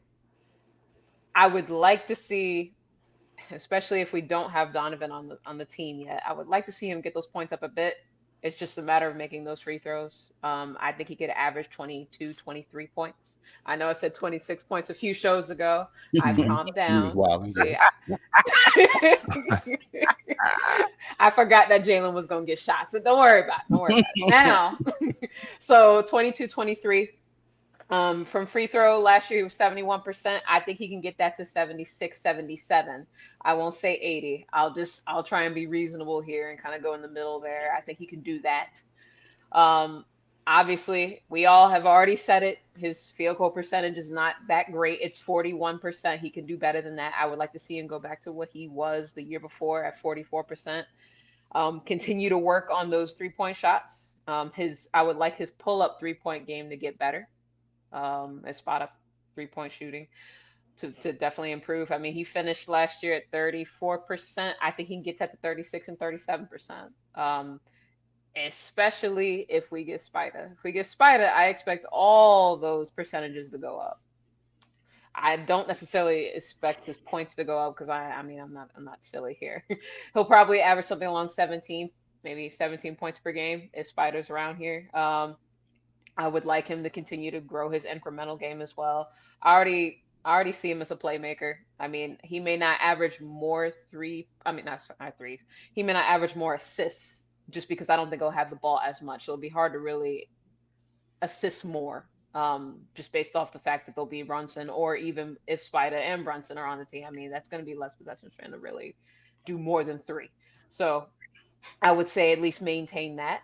Try and maintain that. And I love the way he rebounds the ball already. So I would expect him to do continue the 6 rebounds per game, maybe 7 or 8, depending upon what's left on the team. It depends. Like if Julius is traded somehow, I think that the other guards, including himself, are going to have to rebound more to kind of make up for Randall's strength. One of his strengths is rebounding the basketball. So we already know not Donovan, sorry. Mitchell Robinson is more of an offensive rebounder, not necessarily a defensive rebounder. So I think the everybody else will have to step up. So I wouldn't be surprised if RJ were to bring his rebounds up just to make up for that. Yeah. Deep public enemy number one. Would you feel comfortable hopping on? You don't even need to have your video on. It could just be your audio, because I'm just interested in how you think RJ is being disrespected, either on this panel or just in general. So I would like for you or anybody else to just hop on and just give you a quick take if you feel like RJ is being disrespected. You know why why you feel that way. Jarrell, you've been pretty quiet tonight. You think so? I thought I was chilling. That's because you were chilling. Yeah, okay, maybe I was chilling a bit too hard. The expectations, I guess my expectation for RJ, whether Donovan Mitchell is here or not, RJ has a chance to be maybe not the best player, but maybe our most important, simply because he's going to have to be our best defending wing on the team. And we all know that, like, it's a wings league now. At least everybody's saying that. So that alone is going to be huge. Like, his defense has to step up, or we might be in trouble just from a defensive standpoint. A lot of people talk about the offense, but RJ needs to step his defense up. He also needs to step up the way he starts seasons also. Seems like he always starts slow. Seems like RJ doesn't really get going until maybe around Thanksgiving, Christmas time, before, he starts shooting well. So hopefully he'll get that taken care of. But yeah, the expectations are just he'll be better all around. Hopefully the free throws will go up and just work on his game. I think we're going to see the best RJ if we trade for Donovan Mitchell. I think won't have to do as much. I think RJ Barrett, that role right there is going to be perfect for him. Because when you think about a lot of the young players in this league, that's not true. But I think when you do have the luxury to come in and not be counted on to be the number one scorer, like, he could come in. I just see him really shining defensively, rebounding wise, as a secondary playmaker, flashing to the basket, getting open shots. I see RJ Barrett shining, having his best season with Donovan Mitchell. Without Donovan Mitchell, I think we're going to lean on him a little bit more. And I'm not saying he won't deliver. I'm pretty sure he will. But I think with a little more of the scoring pressure taken off of him with Donovan Mitchell, you're going to really see every aspect of his game shine. So let me play devil advocate real quick. So it's a contract here. So do you think that's the reason why we're going to see the best of RJ Barrett? No. I don't think so. I think RJ, I don't know if he's that type of guy. I think he's going to improve and do what he needs to do anyway. But that leads me into the next question. You can answer Staf's question. And what I'll add to it is, if you're RJ Barrett, would you bet on yourself and go to restricted free agency? Like they actually offered him an extension and it was like so low, or it was, not the max, but he thinks he wants the max. Right. Okay. Let's say they offer him 125 to 150. Do you bet on yourself? How many years? I think they're going to offer 5. I mean, they can offer less, right? But I think with the max, they're going to offer the max that they can. Okay. Staf, what was your question real quick? True. Well, what Queen was saying is that, are we going to see the best of RJ Barrett in this season? And I said to her, is it because it's going to be a contract year? I said, no way. I think the type of mentality RJ has, I think he's a dog, man. I think he's a basketball player. I think he's going to want to play basketball. Like, don't get me wrong, is everybody cares about money. I don't want to say that he doesn't care about the money at all or the contract. Is going to think about it, but I think regardless whether it's a contract year or not, RJ was still going to be RJ. I don't think he changes at all. I don't think so either. Yeah, I agree Um, with Jarrell. I think he already wanted to turn the corner and change his mentality like he did last year. I think if he hadn't, and then all of a sudden he started playing better this year, then maybe so I would believe that. But I don't think the fact that it's a contract year is going to change that kid. right. And even though it might, I kind of called him humble just a minute ago, I do also think that it's very possible that he will bet on himself. I think that's the type of mentality he has too. It kind of come hand in hand. Like, he's a basketball player. He obviously wants to be compensated for it. So if he believes he is a max player and he put in the work for it, then he's going to go after it. I just don't see him turning. If they offer him 150, I don't know if he go to restricted. If he bets on himself and go to restricted free agent. RJ might be like somebody else to give me 165. Yeah, I think what he would do is, instead of just turning it down totally, is say, well, let's do something shorter. Mm, You know what I'm saying? Instead of it being 4 years or 5 years, whatever they can offer him, let's do 2 with a player option in the 3rd year. You know what I Two. mean? Or something like that. This way, he can kind of prove himself. For how much though, son? I mean, if it's a short contract, I mean, I don't know about how much. I don't know how much. You know what I mean? I'm about to say that matters. a my lot. max over a short contract, right? So if I we mean, say but I guess 150, you do like if you were doing 150 over 5 years, what's that break out to be? Too much. That's like 30 million. 30 million. Yeah, I don't know if I'm doing that, but I do like 25 million a year or something like that for 2 years. So it's a Right. 3-year, $75 million contract with Yeah, something like that. team You know what I option mean? in the 3rd that's year. not bad. Team option That's in the not bad. 3rd year. I wonder I if was his gonna go agent say would let him do 93 that, though. years. So CAA Mafia said no way RJ is doing 2 years. I'm not saying that the Knicks are going to offer him 2 years.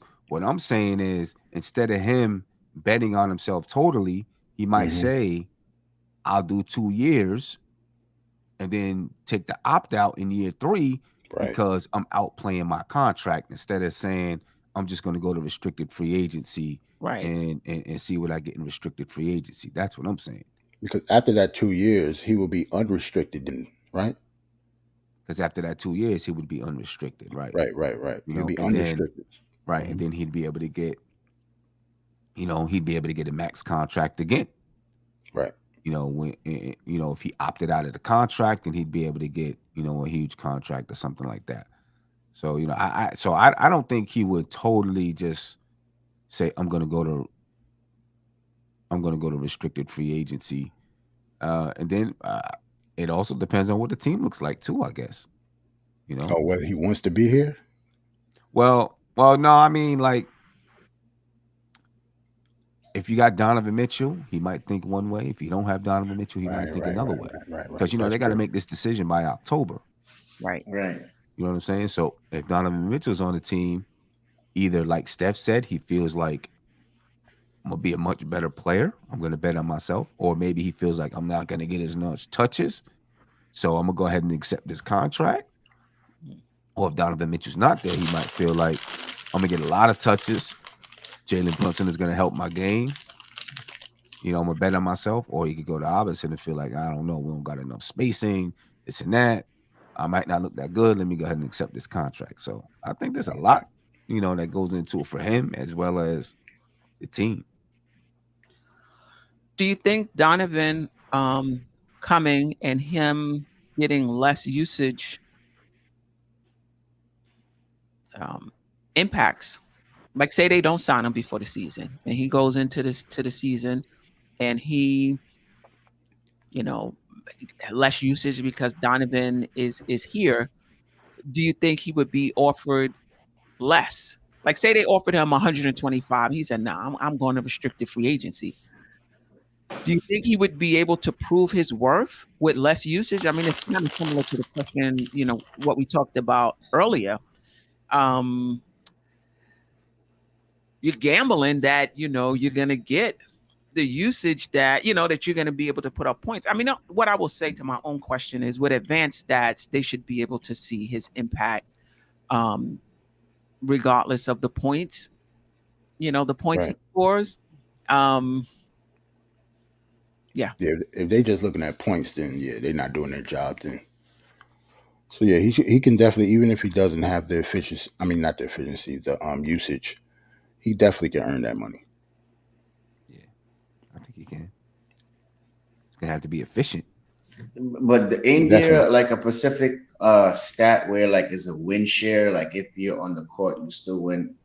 Isn't there some type of stat like that? Yeah. Yeah. Yeah. So it's possible. Yeah. Anything else on RJ Barrett? I'm surprised we didn't get that many tomatoes in the chat, so I guess we did pretty well. Like I thought this is gonna be way more volatile than it usually be. Yeah, I thought so too. Yeah. I'm talking about the golden child here. Right. I thought the bowling chick would have yelled at us way more than she did. That takes too much energy. I'm not gonna yell and scream. My boy's just gonna prove himself on the court. That's so we'll have to wait. Okay. I don't. Well, this is another question before we get out of here. I don't really see that big of a difference. See, I actually agree with Ron, man. To me, I get it doesn't really matter 2 and 3, but seem like he would be able to take advantage of his strengths more if he was at the 2, just because of the size and how strong he is. But the way he defends, yeah, but you could always switch though. That's what I'm saying. I don't think it's a big deal either. To Steph's point. Well, you could always switch and take advantage of the other smaller guard or whoever small forward that he's guarding. So, see, I think that depends. It's not a big deal. I think it depends on who our starting 3 is and how well he is playing. Like, but it's not just RJ's who. There's different things they could do to get the mismatch. To me, RJ Barrett last year he played the 3. He got to the rim at will. Mm-hmm. Nobody. I didn't get the sense that because he played the 3 position, he wasn't able to, to get to the rim. He missed. Similar to when he played the 2 position. You know what I mean? I just don't. I don't see it. You had to say that, Steph. Right? Your thoughts on that? Yeah, I mean, I just thought that he was able to get shots whether he played the 2 or 3. Yeah. We got tomatoes finally. Look, and shooting guard, shoot, and he's not a very efficient jump shooter or even 3-point shooter. So that's not what I meant to do. I rather. I was doing some stat breakdowns for him on the defensive end and the offensive end, and it looks like RJ is a liability at the 3. He's a liability at the 3 on offense or a liability at the 3 on defense. See, Ron, you gotta come on real quick, bro. Right. Because when you say he's a 2, he's I need help, Ron. How can you be a shooting guard that can't shoot? You know what I mean? I don't get it. I see RJ as more of a slasher and a small forward. But I don't see with you, Steph. With the and whatever, I don't see much difference. Yes, Sam. Yeah, that's what I was gonna say. On the offensive side, I don't think it really matters if you're playing the 2 or the 3. They're just gonna use you however they decide to use you on the offensive side. I think it really only matters on the defensive side and who you're guarding. And it may not even matter on the defensive side. You know what I mean? You're gonna defend whatever matchup works out best. You know what I'm saying? If you're playing a team, you're not gonna put Evan Fournier on Paul George. You know what I'm saying? Even if RJ is slotted in at the shooting guard spot, you're gonna put RJ on Paul George. Right. You know what I'm saying? And that Evan Fournier guard, whoever. So to me, I don't even think it really matters. Yeah, it doesn't. Yeah, that's true. They look at matchups. Doesn't matter what position you're at. They're gonna look at the matchups and say, who's the best player for RJ to guard? Who's the best player for Fournier to guard? Yeah, I mean, last year we saw Kemba Walker guard a center last year. You know what I'm saying? Because the center wasn't a scoring center. I forgot who we were playing, but he was guarding the center so that everybody else could match up. So do you think it would have mattered? You see how Donovan Mitchell is obviously going to play the 2, and he's just going to be the star of the team, and RJ will stay at the 3. What if the star was a 3 and RJ had to go to the 2? Would Say that that mean again? anything? Say- You know, say that again? Donovan Mitchell is a 2. Right. So obviously he's the star. RJ would play the 3. But what if the star, say if it wasn't Donovan Mitchell, and like you brought up Paul George, what if we got Paul George and he played the 3 and RJ had to slide to the 2? Would that change his game at all? Would it change his game? Because now you talk about how they'll take advantage of him being at the 2, say if it's a smaller player. But if you got Paul George over there, how do you do that? Yeah. See, I think He it definitely still got to changes. shoot. Still got to shoot. So Yeah, you're when I look definitely right at about that. He still has to shoot. Yes. like I feel like how you got hybrid players. You got a point guard that's like you got a hybrid point guard, shooting guard, right? Because there's a distinction. Shooting guard shoots the ball, point guard manages the team. So you got a guy that can kind of do both. I feel like it's that way with the 2 and the 3 as well. You know what I mean? And you have some players who can, when I look at a shooting guard, I look at a guy that's gonna, kind of be off the ball, come off screens, catch and shoot. You know what I mean? It's gonna have a lightning quick finger trigger, boom, be able to, get it off and knock it down, much like Evan Fournier. Right? Can do those things. But then you have guys who can also come off screens and do all of that, but also catch the ball in the mid post and go to work. Right? I don't see RJ being the guy that can run off screens, catch the ball quick, pop, pop, pop. I don't see him being that guy. Steph, you had to look disgusted when he said. No, I just no, just right. So you're right. I don't know what he would do if you have a guy like Paul George. I don't see him running off screen. I see him then sitting in the corner, maybe waiting for the kick out. Maybe a couple of slashes here and there. I think it would be, it'd be tough for him. So in other words, with his skill set, he would play the same way.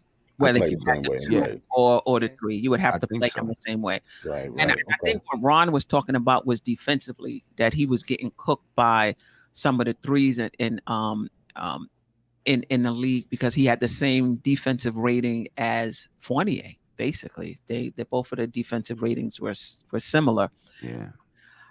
But do you want RJ running around with these, shooting guards? That's what I'm saying. I don't know that's what I'm saying. I don't know. And about the one thing about that defensive rating, Andy talks about it a lot too. Because Evan Fournier and all of that. Evan Fournier, yeah. You gotta look at who they're guarding. Right? If I'm defending Paul George and you're defending somebody else that doesn't score a lot, then you're defending someone that doesn't score a lot, and we have the same defensive rating. Right. Well, then maybe that means I'm really doing my job. Right. You're not doing your job because you're defending guys that can't score that well. Right. You know what I'm saying? So RJ was defending better players than Evan Fournier. So for them to have the same defensive rating doesn't mean as much to me. Right. That's a very I agree. And listen, most of those guys get smoked by Paul George and Kevin Durant in this league. I mean, yeah, that's why they are who they are. They're just smoking people every night. Like, right. I mean, somebody getting cooked every night. Yeah, he doesn't have that lateral quick. I think it's going to be a challenge no matter what. At the 2 or the 3 is going to be a challenge for him. Yeah. And that's why our team defense is going to have to be on point because I don't really see a lot of perimeter defenders on our team. And if Grimes goes in that trade, Cam is a good defender, but a lot of Cam's defense to me is his length and him being able to get into the passing lanes and things like that. But I'm talking about being able to slap your hands down on the ground, palms down, and move with a play. I don't know if we got any of those. I'm about to say maybe RQ is turning into that a little bit. Yeah. Yeah, that's a good point. But yeah, it remains to be seen. Well, RJ Barrett. ladies and gentlemen, that is all things RJ Barrett. This was much more copacetic than Word. That's what I was saying before. than I thought it would be. Um, let's see next week when we talk Julius Randle and whether his relationship is salvageable. Not even whether his relationship is salvageable. Should he get another season in New York? That's basically. We definitely go get some tomatoes next week. I want to see him with a point guard, and I want to see if he's able to look himself in the mirror on last season and turn it around. In terms of his emotionality and his leadership. So that's the question. Does Randle deserve another season in the Big Apple? A whole lot of I gotta come with my stats like bowling chick for next week. Yeah, you're gonna have to. You're gonna get sauce all over. You're gonna get tomato sauce all over you. Like defending Randle like you be defending. Yeah. You already know what that show is gonna be like. Yeah. I know, right? I already know. It might be your most watched show ever. People gonna come in just because just to throw a tomato. Just to throw a tomato. But I'm just saying he can't get another chance to see if things going to be different with a point guard. It's personal, Staf. It's personal now, Staf. You know what he told people. You know the gestures. Like it's personal. You know that it's personal. So fans want him to have thick skin, but fans can't have thick skin. Exactly. Right. It just is what it is, man. It's always been like that. Yeah. I mean, I'm interested in seeing him in a different role with a point guard. Let me tell you something. And somebody said this. Was it? I forgot where. I think I was reading an article in the Strickland, and he said when Julius is on, when he's right, he's a different type of player. Yeah. When he's right. And I just want to see if we get a point guard and his role changes a little bit. Man, I don't think it matters, man. Like he was getting heckled at Pro-Am games. Like it's up for Julius Randle, I think. Like people do not like him, man. I, on the other hand, I don't have no personal grudge against him. Like if he helps us win, I'm all for keeping him. But it's just people just don't like him anymore. Yeah. It has nothing to do with his game, I don't think. Right. Yeah, that's true. Yeah. I did see that, hear that, Ron, and I have some questions too. If we're talking about Brunson, Donovan Mitchell, RJ, Randle, Mitch, I have some questions about the fit of that that whole as well. I mean, it's just not a lot of shooting, in that lineup. Yeah, and we already talked about RJ shooting stats. It was nasty. That was that whole run that you said before his true shooting stats. It was pretty bad. Yeah. So, but like the bowling chick pointed out, doesn't mean that that's what it's going to be next season. Right. So I'm hoping that Randle was never a good 3-point shooter, so I don't really know what to expect. Yeah. Nah. Yeah. And plus, to be honest, he's a power forward. I don't expect him to be Dirk out there. Right. He's Julius Randle. Like I never expected him to be, the sharp shooting power forward, going forward. Right. I mean, the thing, if you have Donovan Mitchell, Jalen Brunson, RJ Barrett, and Julius Randle, it's definitely clunky. But you also have the ability, instead of playing Randle 38 minutes, you can drop it down to 31, 32 minutes now because you've got other options out there on the floor. Right. You know what I mean? And Sim, he was playing 38 last year? I don't know if it was 38. It was up there. Like 36. Boy, that's Who, RJ? Randle. No, Randle. Oh, it was still up there. It wasn't as much as it was the year before, but it was definitely up there. Hold on. I think it He was like played 35. 35. Okay. The year before that, he legged the league with almost 38, though. Yeah. Yeah. Right. Okay. So he went down 2 minutes. Those were timeout minutes for most of those games. Right. But They put him in timeout. We didn't call one. Boy, Jarrell. You get him down to 32 minutes. I think it changes. It changes a lot. Yeah, Obi definitely needs to get more time. I would definitely agree with that, because I think Tibbs have this thing where he runs Julius like about 8-10 minutes or to the second quarter, and then he's all tied in the fourth. So definitely, right. I agree with that. Cut down his minutes and let Obi get some of that time. And Tibbs was doing that, just not with Randall. Tibbs was having them whole first quarter, the whole starting five play this first quarter. Yeah, I hated that. Third quarter too.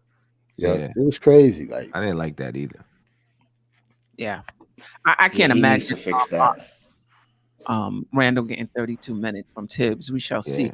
Mm-hmm. But I think he can break it up a bit different than he did last season. Right.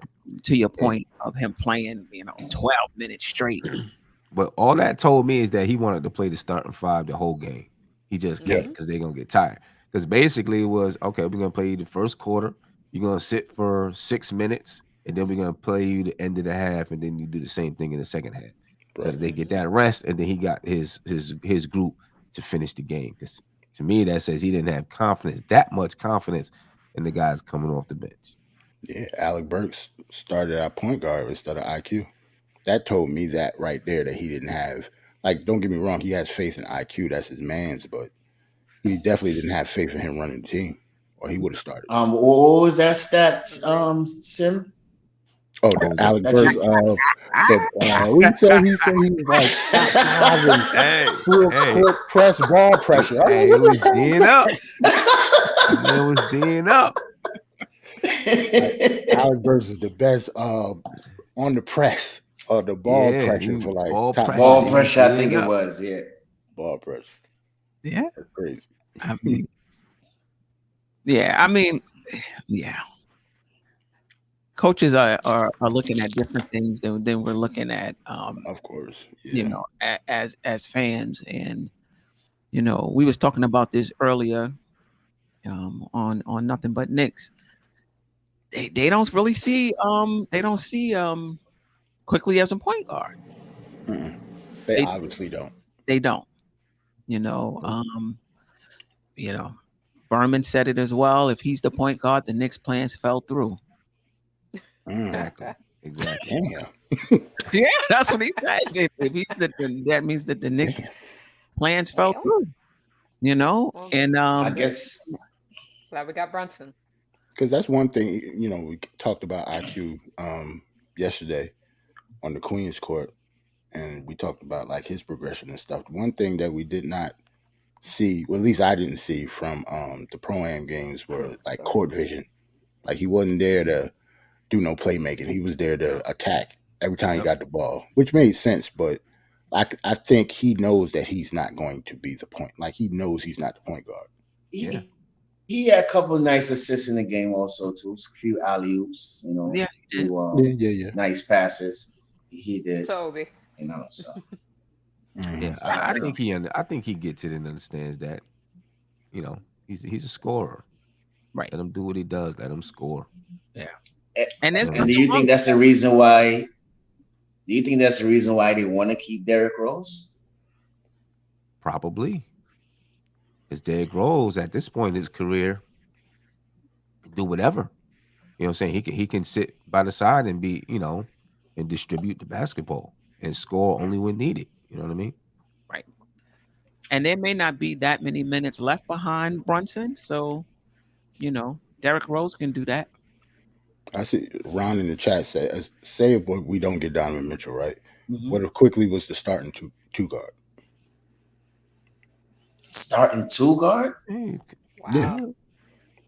He's going to be the backup two guard, so he'll just be starting. That's true, because we always say Grimes over Fournier.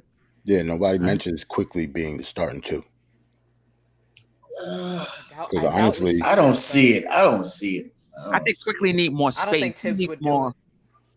I mean, that's part of it, but I think that in that starting lineup can Quickly be quick. Right. With Jalen Brunson on the floor, I think so. He's going to be basically a spot up shooter. Nah. And I would think I ain't feeling that one. Nah. If Obi is here, I would think you want to keep them two together. You think so? You know, keep them two in the same lineup because they have that chemistry. Who was it? Somebody the other day said, was that you, Staffer? What? Yeah, he said they was Stockton and Malone. Stockton and Malone. They gonna go to Utah. It'd be Stockton and Malone. Hey man. Yeah. But exactly is because of the whole chemistry thing. You know what I mean? So Sim know I was talking about. Yeah. That's Stockton and Malone though. That's crazy. What I'm hoping, I know IQ and Obi have good chemistry, but what I'm hoping is that Obi is hitting that 3-pointer at such a clip that he could play with anybody. Right. That's what I'm hoping. That he can in that half court. And then not only that, you know, obviously he brings what he brings, you know, in full court, and we need that. But he can now play in the half court as well. Right. We're basically a half court team if nothing changes. But he'll still be valuable and he can still be on the floor, you know, and you know, even in half court. So he definitely shouldn't need IQ to be efficient. Agreed. And if I was IQ, I'd be mad if Obi needed me because I would want to start. I don't want to be my starting position to be predicated of Obi Toppin is going to be with me. Hell no, no. Would you start IQ over Grimes? Well, over Fournier, you mean? Over Fournier. Over Fournier. Okay, let's just say Fournier is going to be on the bench or traded. Would you start Grimes or IQ? I'm starting Grimes. I'm doing Grimes. I would start Grimes. I don't know. Grimes is a better fit because he doesn't command the ball like Quick. Yeah, exactly. Yeah. Quick is the type that's going to dominate the ball. Grimes, you know, he's cool with standing and shooting. Plus, I think he's more. Well, I got to look at the stats. I'm not exactly sure, but I feel like he's more efficient than Quick from the three. Maybe it wasn't this year. I don't know. Prior to the injury, he was. Okay. And then he's going to be alongside Bronson. Two dominant guys having the ball once the ball in their hand. That ain't going to work. Yeah, Bronson and quickly. Nah. Yeah, Grimes was 38% from three last year. Well, Staf, if we get Donovan Mitchell, that's how it's going to be. Yeah. Like if we get Donovan Mitchell, it's going to be two dominant guards on the floor. Right. It's going to be the same. Right. Not saying that Donovan Mitchell's IQ, I ain't crazy, but they're both going to have the ball in their hand. But the difference is IQ is going to think he's Donovan Mitchell. See, I mean on the second unit, probably on the second unit. On the first unit, hiking up shots, you know. Yeah, but I'm saying though, right? But Queen, he just brought up something, right? Jalen Brunson and Donovan. You don't see Brunson having the ball more in his hands, playmaking for the other guys, or you see like a Brunson more 60-40 type. Donovan brings up the ball 40% of the time, but Brunson is the primary ball handler. I see Brunson as the primary ball handler, but you know, Donovan Mitchell, you know, he's not, you know, it's not like he has tunnel vision. You know, he has decent vision as well. So I could see him bringing the ball up some as well. I don't know with Utah. I don't know if they would back up. Like we're gonna need if IQ is gone, we're gonna need 3-point guards. Brunson, if they decide to keep Derrick Rose, you got to have somebody behind Derrick Rose. Yep. Right. I'm wondering, would they have Donovan Mitchell as point guard number 3? Yeah. I could see that. I could see that. I mean, he averaged like 5 assists a game. Oh, wow. Yeah, I could see that. because McBride is not going to be McBride. Nah. No, It's no, not going to be McBride. You don't think no. you don't think Poor IQ will even Deuce. be you don't think IQ will even be PG3? Like they don't want him at the position at all? No. If Donovan is here, he might not be here. Oh. Yeah, Right. you're right. Yeah, he What might not. what do you think about Grimesy handling some of the point guard duties? Do you see that No, too? I've seen don't think enough so. of his ball handling to do that. Yeah, Nah. I don't think. People always talk about when he was in high school, but that's probably out of necessity, right? He was the Right. best Right. ball handler on Mhm. the floor. You know what I mean? I don't see him being a point guard. Right. He was a ball handler because he was the best player. That was it. Yeah, you're basically asking him to do what Alec Burks did. Or Right. and Right. No, and you're clearly right. and one person or one player that we didn't name. If that's the case, you might as well have Cam running point because he did the same. Right. He ran point guard when he was in high school too. The McBride hive is out. Oh boy. What happened Oh to boy. McBride? McBride is better than Quickly now. Wow. Nah. What? Not, yeah. No. What? No. Yo. Hey, Not man. even close. Maybe Wow. It get wild after 11 o'clock. Yeah. Did you see him on Jimmy Kimmel last night? I saw a little bit of McBride. it. Yeah. McBride? Yeah, McBride was Yeah. on Jimmy Kimmel. Oh, McBride was on Jimmy Kimmel last night? Yeah, with Yeah. he did Was some it? little segment. Oh, Yeah, I'm a gonna little have to skit. watch Oh that. snap! I'm gonna have to I check that saw it out. on Twitter, but I didn't watch it. Yeah, he's with I thought it was Deezus like a quick doing segment. Deezus from Deezus and Merrill doing some type of street interview in the street in LA. Mm-hmm. He had a Knicks jersey, a Knicks shirt on and everything. Wow. Yeah, Okay. check that out. Yeah. David L. I'm saying if Rose is backing up Brunson and Rose gets hurt, I could see Spider starting at the 2, then sliding over to the 1 when Brunson goes out, and then bringing in whoever the 2 is. Fournier, Off if the he's still here. Yeah. Yeah, Donovan Mitchell. And like say we get Spider. Yeah, this team is going to look different. We don't know who's going to be on the bench yet. It's so tough. There could be so many Well, different trade packages. when is the first game? Preseason game, October the 4th? October 4th. Yep.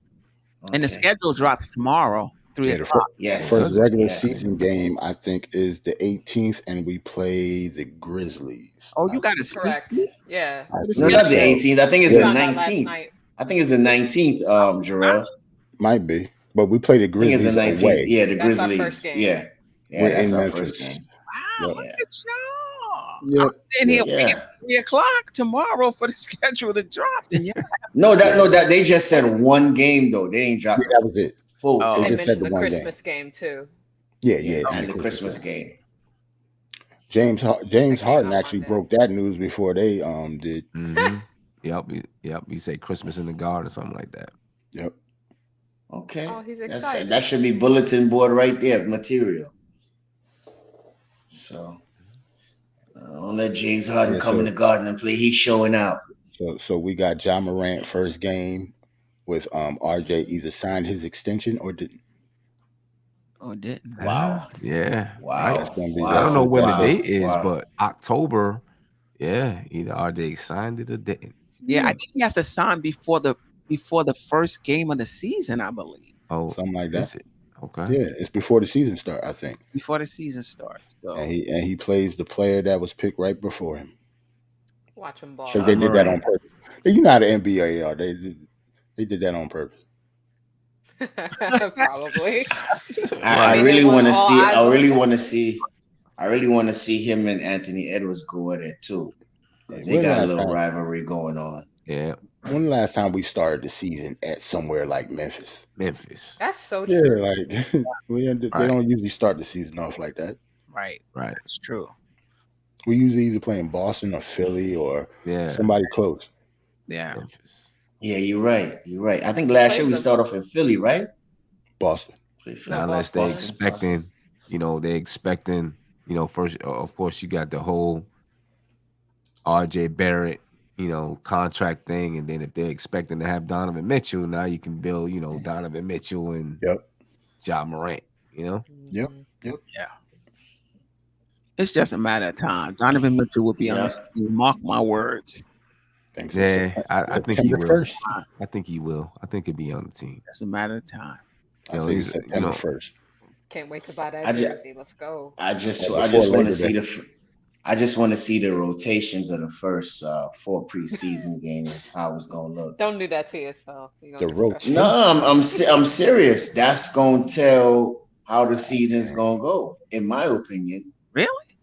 Let me ask you this: would there be any way? I think I know the answer, but would there be any way if the Knicks traded for Donovan Mitchell that Brunson comes off the bench? No. Oh wow! See, I told you it's late, yo. It get wild after 11. Now we talk about Brunson off the bench after he just signed $100 and something million contract. Yeah, I know. Nah, I'm bugging out. Maybe in the preseason. Godfather ain't having that. Godfather ain't having that. Not at all. If we did that, we would get killed. Like ESPN. ESPN right? Killers. Yeah. Season ticket holders, you should hear Spike Lee from now. Who would start though? I'm just looking at the lineups and the way the lineups work and all that kind of stuff. But you're right. I know I'm bugging. But would Randall come off the bench?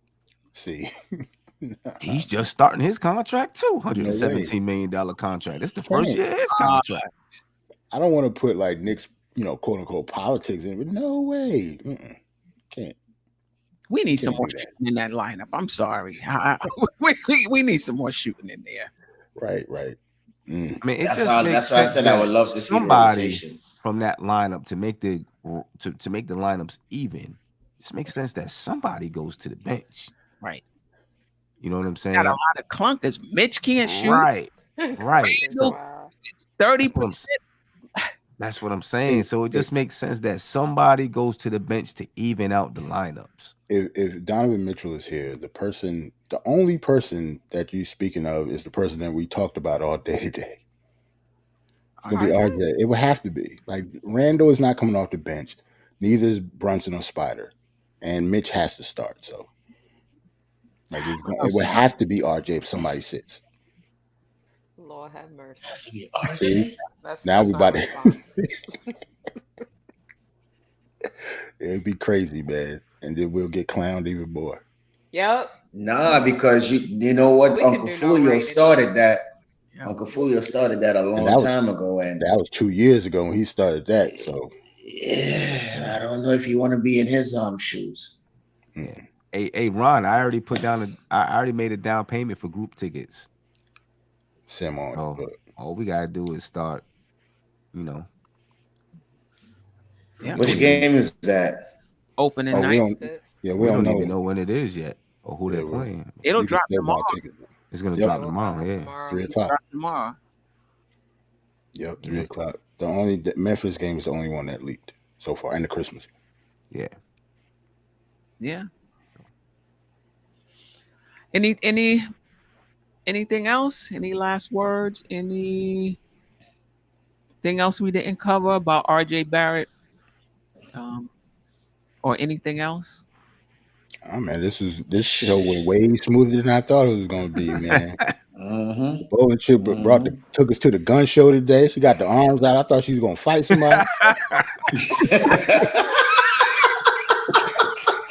Took us to the gun show on the RJ show. You know what I'm saying? That's crazy. I was like, damn. And immediately when I said was too young, she started typing. Yeah, she just started typing. I think she put her mic on mute and started typing. That's crazy. And DeRosa at the first season, 9 points. Yeah, she started going in. She got on you. That's what's up. I didn't even bring up the rest of the stats, but she almost got a new laptop today in anticipation. I need one in Jesus' name. Yes, I need one before the season starts, so I can actually have my stuff together. But my last words are: this is going to be a good season for RJ Barrett. We're going to see improvement in damn near every stat category that he has, and we're going to have a good year. Y'all just need to believe in the kid. But we That's fine. know. I mean, I didn't say he was gonna average 30 points, Staffer. My God. You said 26 No like 2 weeks. improvement. You said But what 26 I like say 2 weeks ago. today. Okay. But what I say today, and at least I Yeah. admitted I said that last time. I admitted it. I was drinking some Homerade that day. Okay. I mean, for RJ Barrett, I just wanted to show out and prove himself, man. You know, I mean, I like the kid. I want him to succeed and be an all-star, perennial all-star, if you want to call it. And as Bowling Chick said, just prove the people wrong, man. You know, go out there, earn your max money if that's what you want, and get it done. You know, the New York been hungry for a star, and you know, that's what we trying to see out of you, RJ. So go out and prove some of us wrong. Yeah, I mean, RJ, just do your thing. You know, get that free throw percentage up, and start finishing at the rim. You taking 100% of your shots at the rim. You got to hit them better. He's scoring at the rim. He's hitting his free throws better. The Knicks are a better team. Yeah, no doubt about help that. us raise our ceiling, and help us move up in the Eastern Conference from 10. Right. No, if he's able to do that. Just play like you. I hope he plays well enough for them to want to max him out. Yes. Right. I'm not paying RJ. I don't care how much money they pay him, but you know what I'm saying? Like, as long as he play well, if he gets and earns a max contract, then I'm all for it. But that means that they won't sign him. That means they don't sign him before the season. Yeah, that's true. I'm all for that too, though. We already had that conversation. Like, if he has to go out there and be a restricted free agent and we just match it, I'm fine with that too. Well, I don't think RJ will have hard feelings if that happens. Nah. I just don't see that kid as that type. I don't see that at all. At least he should. Not in 2022. I don't see that happening that much anymore. I think a lot of the players, you know, if they are salty, that means they really didn't want to be here in the first place. And I think RJ hasn't shown me anything that he doesn't want to be here. I mean, you saw what happened with DeAndre Ayton last year. Right. DeAndre Ayton has flashes of, you know, times if he didn't seem like he wanted to be there. So if they matched him, I can see why he's salty. But if RJ wants to be here and they match him, he'll be fine. You know, I didn't understand that. You didn't want the player. He goes out and get an offer sheet, and then you still go out and you match the offer sheet and bring him back. Everybody was shocked. They didn't want him. Maybe they didn't want him at that price. That price. And they felt like they were betting against themselves. Or not betting against themselves, negotiating against themselves. Right. I honestly just want to know what happened during that last game. Because Monty Williams, the type of coach that he is and the character that everybody talks about him that he has, that it didn't really make sense. The argument that they have in, you know, DeAndre Ayton not wanting to go back into the game and stuff. That's not like Monty Williams. So I would like to know that story, especially since he actually signed, you know, they actually kept him. Yeah, I would like to know going forward, how does that work? What I had heard at the time, I don't know if everybody else heard, was that he's a major video game head. So he would play games till super, super late at night, and the team wasn't a big fan of that. There was an article, I think, that came out on ESPN like in June, like a few weeks before the free agency, and that they were saying that was a concern that they've had. Now, DeAndre Ayton was playing, I think it was a lot of 2K that he was playing, by the way. And he was kind of using that to keep in touch with his family, because a lot of his family wasn't, you know, there Bahamas with him and all that. Right. Yeah, so they were saying the kid was like getting like 3-4 hours sleep, which is crazy.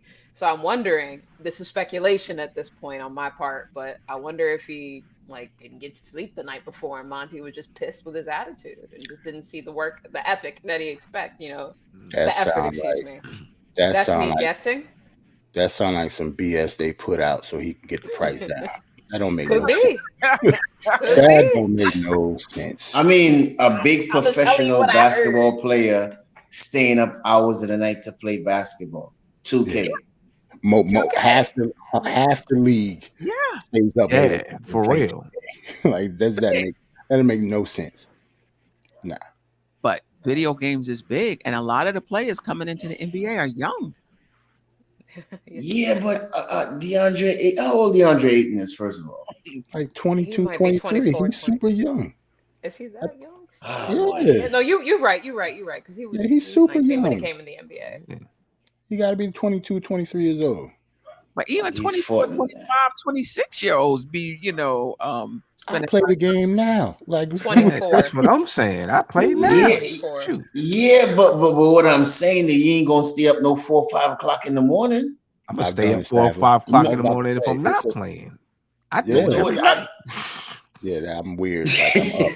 Like, I'm up. I do it every night. I won't put my business out in the street, but I be up, bro. Like, we know Quick does that. Like, Emmanuel quickly stays up mad late, but he's out there shooting in the gym, not out here. That's different. We're talking about games, but I don't know. I can't do it no more, man. Even if I had a game, I can't stay up. I can't stay up that late. Educational. I will be up. Maybe they got mad. Maybe he traded some people. Maybe he was playing with the Suns. And 2K. Sorry, Monty Williams. He traded Chris Paul and Devin Booker. Luka Doncic right before the game. He got rid of the owner. He got rid of the GM. He got rid of Monty Williams. That's funny. Wow. I guess.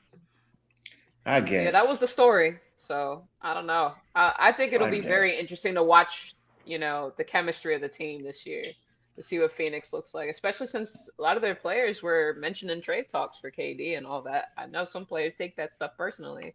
Like Bridges they kept mentioning him to be involved in that KD trade. Ayton messed it all up, right? Wasn't he supposed to be going to Phoenix? That whole thing was so crazy. Yeah, and then Brown also was upset, from what I hear, that he was mentioned in in trade talks. So say the same. Well, what I don't understand is it's a business though. It's a business. So I mean, they can't. I mean, even though they was upset, it's still a business. That's true. As a player, you don't want to see that though. Exactly. I bet you. I wonder how all these trade talks have affected our young players. I mean, we don't care as fans, but I'm sure that it's in the back of their heads. How does Quick feel? How does Grimes feel? I actually thought how does that Obi feel? And that's why I hope this is resolved before the season starts. Training camp, right? Yeah. If they coming in and the trade talks are still going on, how focused are they going to be? I think the longer you've been in the league, hopefully you've gotten used to it, and it may not bother you as much. But this might be their first time, and Obi is from here. Exactly. And the reports were that the Knicks are willing to give him up. He's the only one I've heard with the Knicks are willing to, to give up Obi Toppin. I thought he was untouchable. True, it was Leon Rose's pick, but it don't seem so. Honestly, I would think Evan Fournier would have a gripe. He I'm signed here, and for the looks of it, he almost has to go in the trade. So after you sign, like he signed here as an unrestricted free agent, like he wanted to be here. Right. For them to trade him the very next season after he broke the 3-point record is kind of crazy. but that's how the business goes. At least if you're being traded for a max player like Donovan Mitchell, I would be less offended. Nah, versus going in I know, but I'll say if it were me, I'd rather be traded for like a Donovan Mitchell type than I'm trying to think of a scrub here. Bullock. Like, don't trade me for Bullock. Wow, you just go throw Bullock under the bus. Did he break the 3-point record? He said, "Let me think of a bum." Yeah, Reggie Bullock. He was the first person. I'm sorry, Reggie. I liked your defense when you were on the team, Reggie. I did. The playoff games, though. Whew. He wasn't the only one, though. Terrible, but he wasn't the only one. Pookie didn't play well. I'll admit it. I say you can say everybody on the team except for like Rose. Rose. He ran out of gas though because they was using him too much. Game 6, that's what I'm saying. They want to hold on to Rose. He couldn't even play in the last game. They had to use him up so much. Yep. That guy's take runs out quick. when it comes to Rose. Like, what they put in the tank. Let me stop. Go ahead. no, don't even go. Oh, man. I saw he was That's in my guy, Senegal though. too. Yeah. I saw he was in Speaking Senegal of- with what's his name, Gorgie Dang or something like that. Mm-hmm. Yeah. Yeah, speaking to those kids. So Yeah, that was dope. Mhm. yeah, that was I haven't seen Rose with a basketball all summer though. I don't know if that's a He's good thing or a been bad thing. he's been off the grid, man. I mean, remember last year that they said when Kemba was introduced that when he was trying to get in touch with Derek and they said Derek didn't have a phone for like 2 or 3 months. Y'all remember that? Mhm. Yep. They said he didn't need it. He was fine. Oh, So I Yo. definitely have that- an answer. I definitely have an answer to Ron's question. Okay, well, we're gonna answer this question and then we're gonna really get out of here. Okay. I don't even know what Theo Pinson. What did Theo Pinson say? Theo Pinson pretty much said that, he really thought that he was coming back. He said 95% of the organization wanted him back and 5% didn't. And it was obviously a strong 5%. To me, Right. that means Tibbs did not want him and do not care about cheerleading. No, right? Because he started to mention something about Tibbs and then he cut Yep. himself off and said, I'm not even gonna Yep. go there. Yeah. Yep.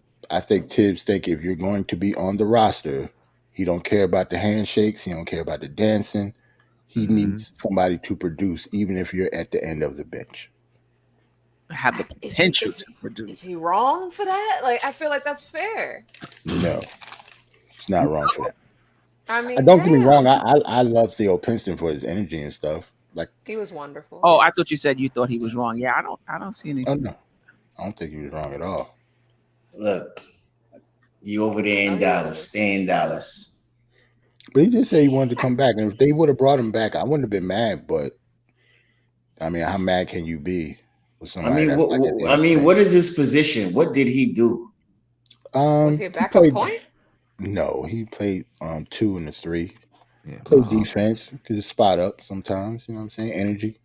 Yeah. Same thing he's done since he was in college. He went to North Carolina, so that's why I know a lot of his Oh, stuff. that's why He you didn't know. really do I was much. like, I remember seeing 1 minute of the guy. I'm like, Yeah, right. what? Like Theo Pinson ain't, he ain't. That's what I'm He's saying. not I wild with ain't- anything. So He was on some Hercules stuff on the bench. I did not see 1 minute. right, Ron says he's a morale booster. Exactly. That's exactly what he is. Tips come from the Pat Riley school. I think it was Sirius XM. They were saying that a guy was injured or something like that, and he came to a playoff game in a suit. And Pat Riley, pulled him up and said, "Listen, if your life depended on it, can you play 1 minute in this game?" Mm. He said, "Yeah, Yeah, I I could." think I heard that. I had on a uniform then. I'm like, dang. Wow. So Tibbs is from that school. We don't Yeah, need no facts. cheerleaders or what have you. In a pinch, can we put you in this game for 5 minutes? He don't care about none of that stuff, man. Like, I think like everybody did want him back, but Tibbs was like, "Nah, I'm good." Especially with the Who young is this team that he had. 95%? Well, he said like, I guess I'm thinking They 95. say He the front obviously office. Front office. yeah, the front office and the team, like players on the team and stuff. But it Nah, ain't about that. I'm right there with you, Tibbs.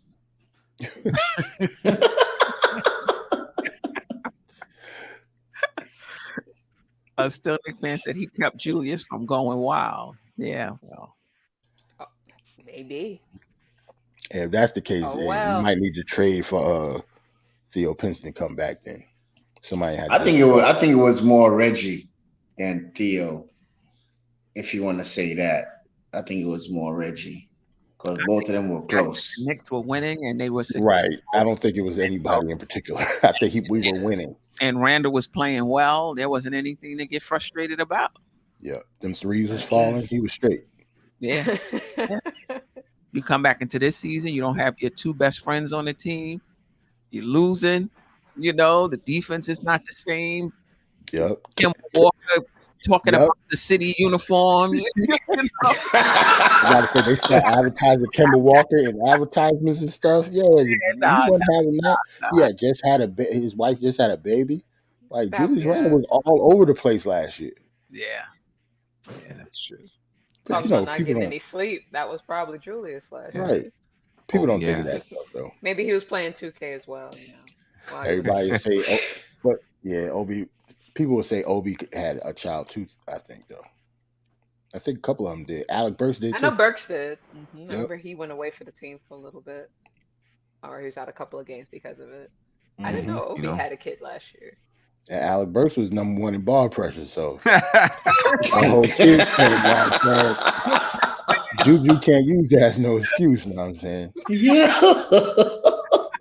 Now Alec Burks out there balling like that. You're always good for a few zingers, man. Crack me up. Oh boy. Anyway, salute to you, Sim, Staffer, the Bowling, Jarrell. Peace and love. Movies and stuff. Still Nick fans, Kerry Cox, RC Creative. I'm not going to get to everybody. Trev B. Ryan, I see you. I appreciate you stopping by. David L. Kevin Cox. Everybody else. The Public Enemy #1. Quiet Money. Jay Boog was up here earlier. In a long time. Jay Boogie, who was in here. And everybody else that I missed. I definitely appreciate you rocking with us. Come back next week. Are you willing to give Julius Randle one more season? So we're going to do all things Julius Randle. We'll talk about the narrative that he hasn't been, that he's not an efficient player. We'll talk about that as well, and a lot of other stuff. Until then.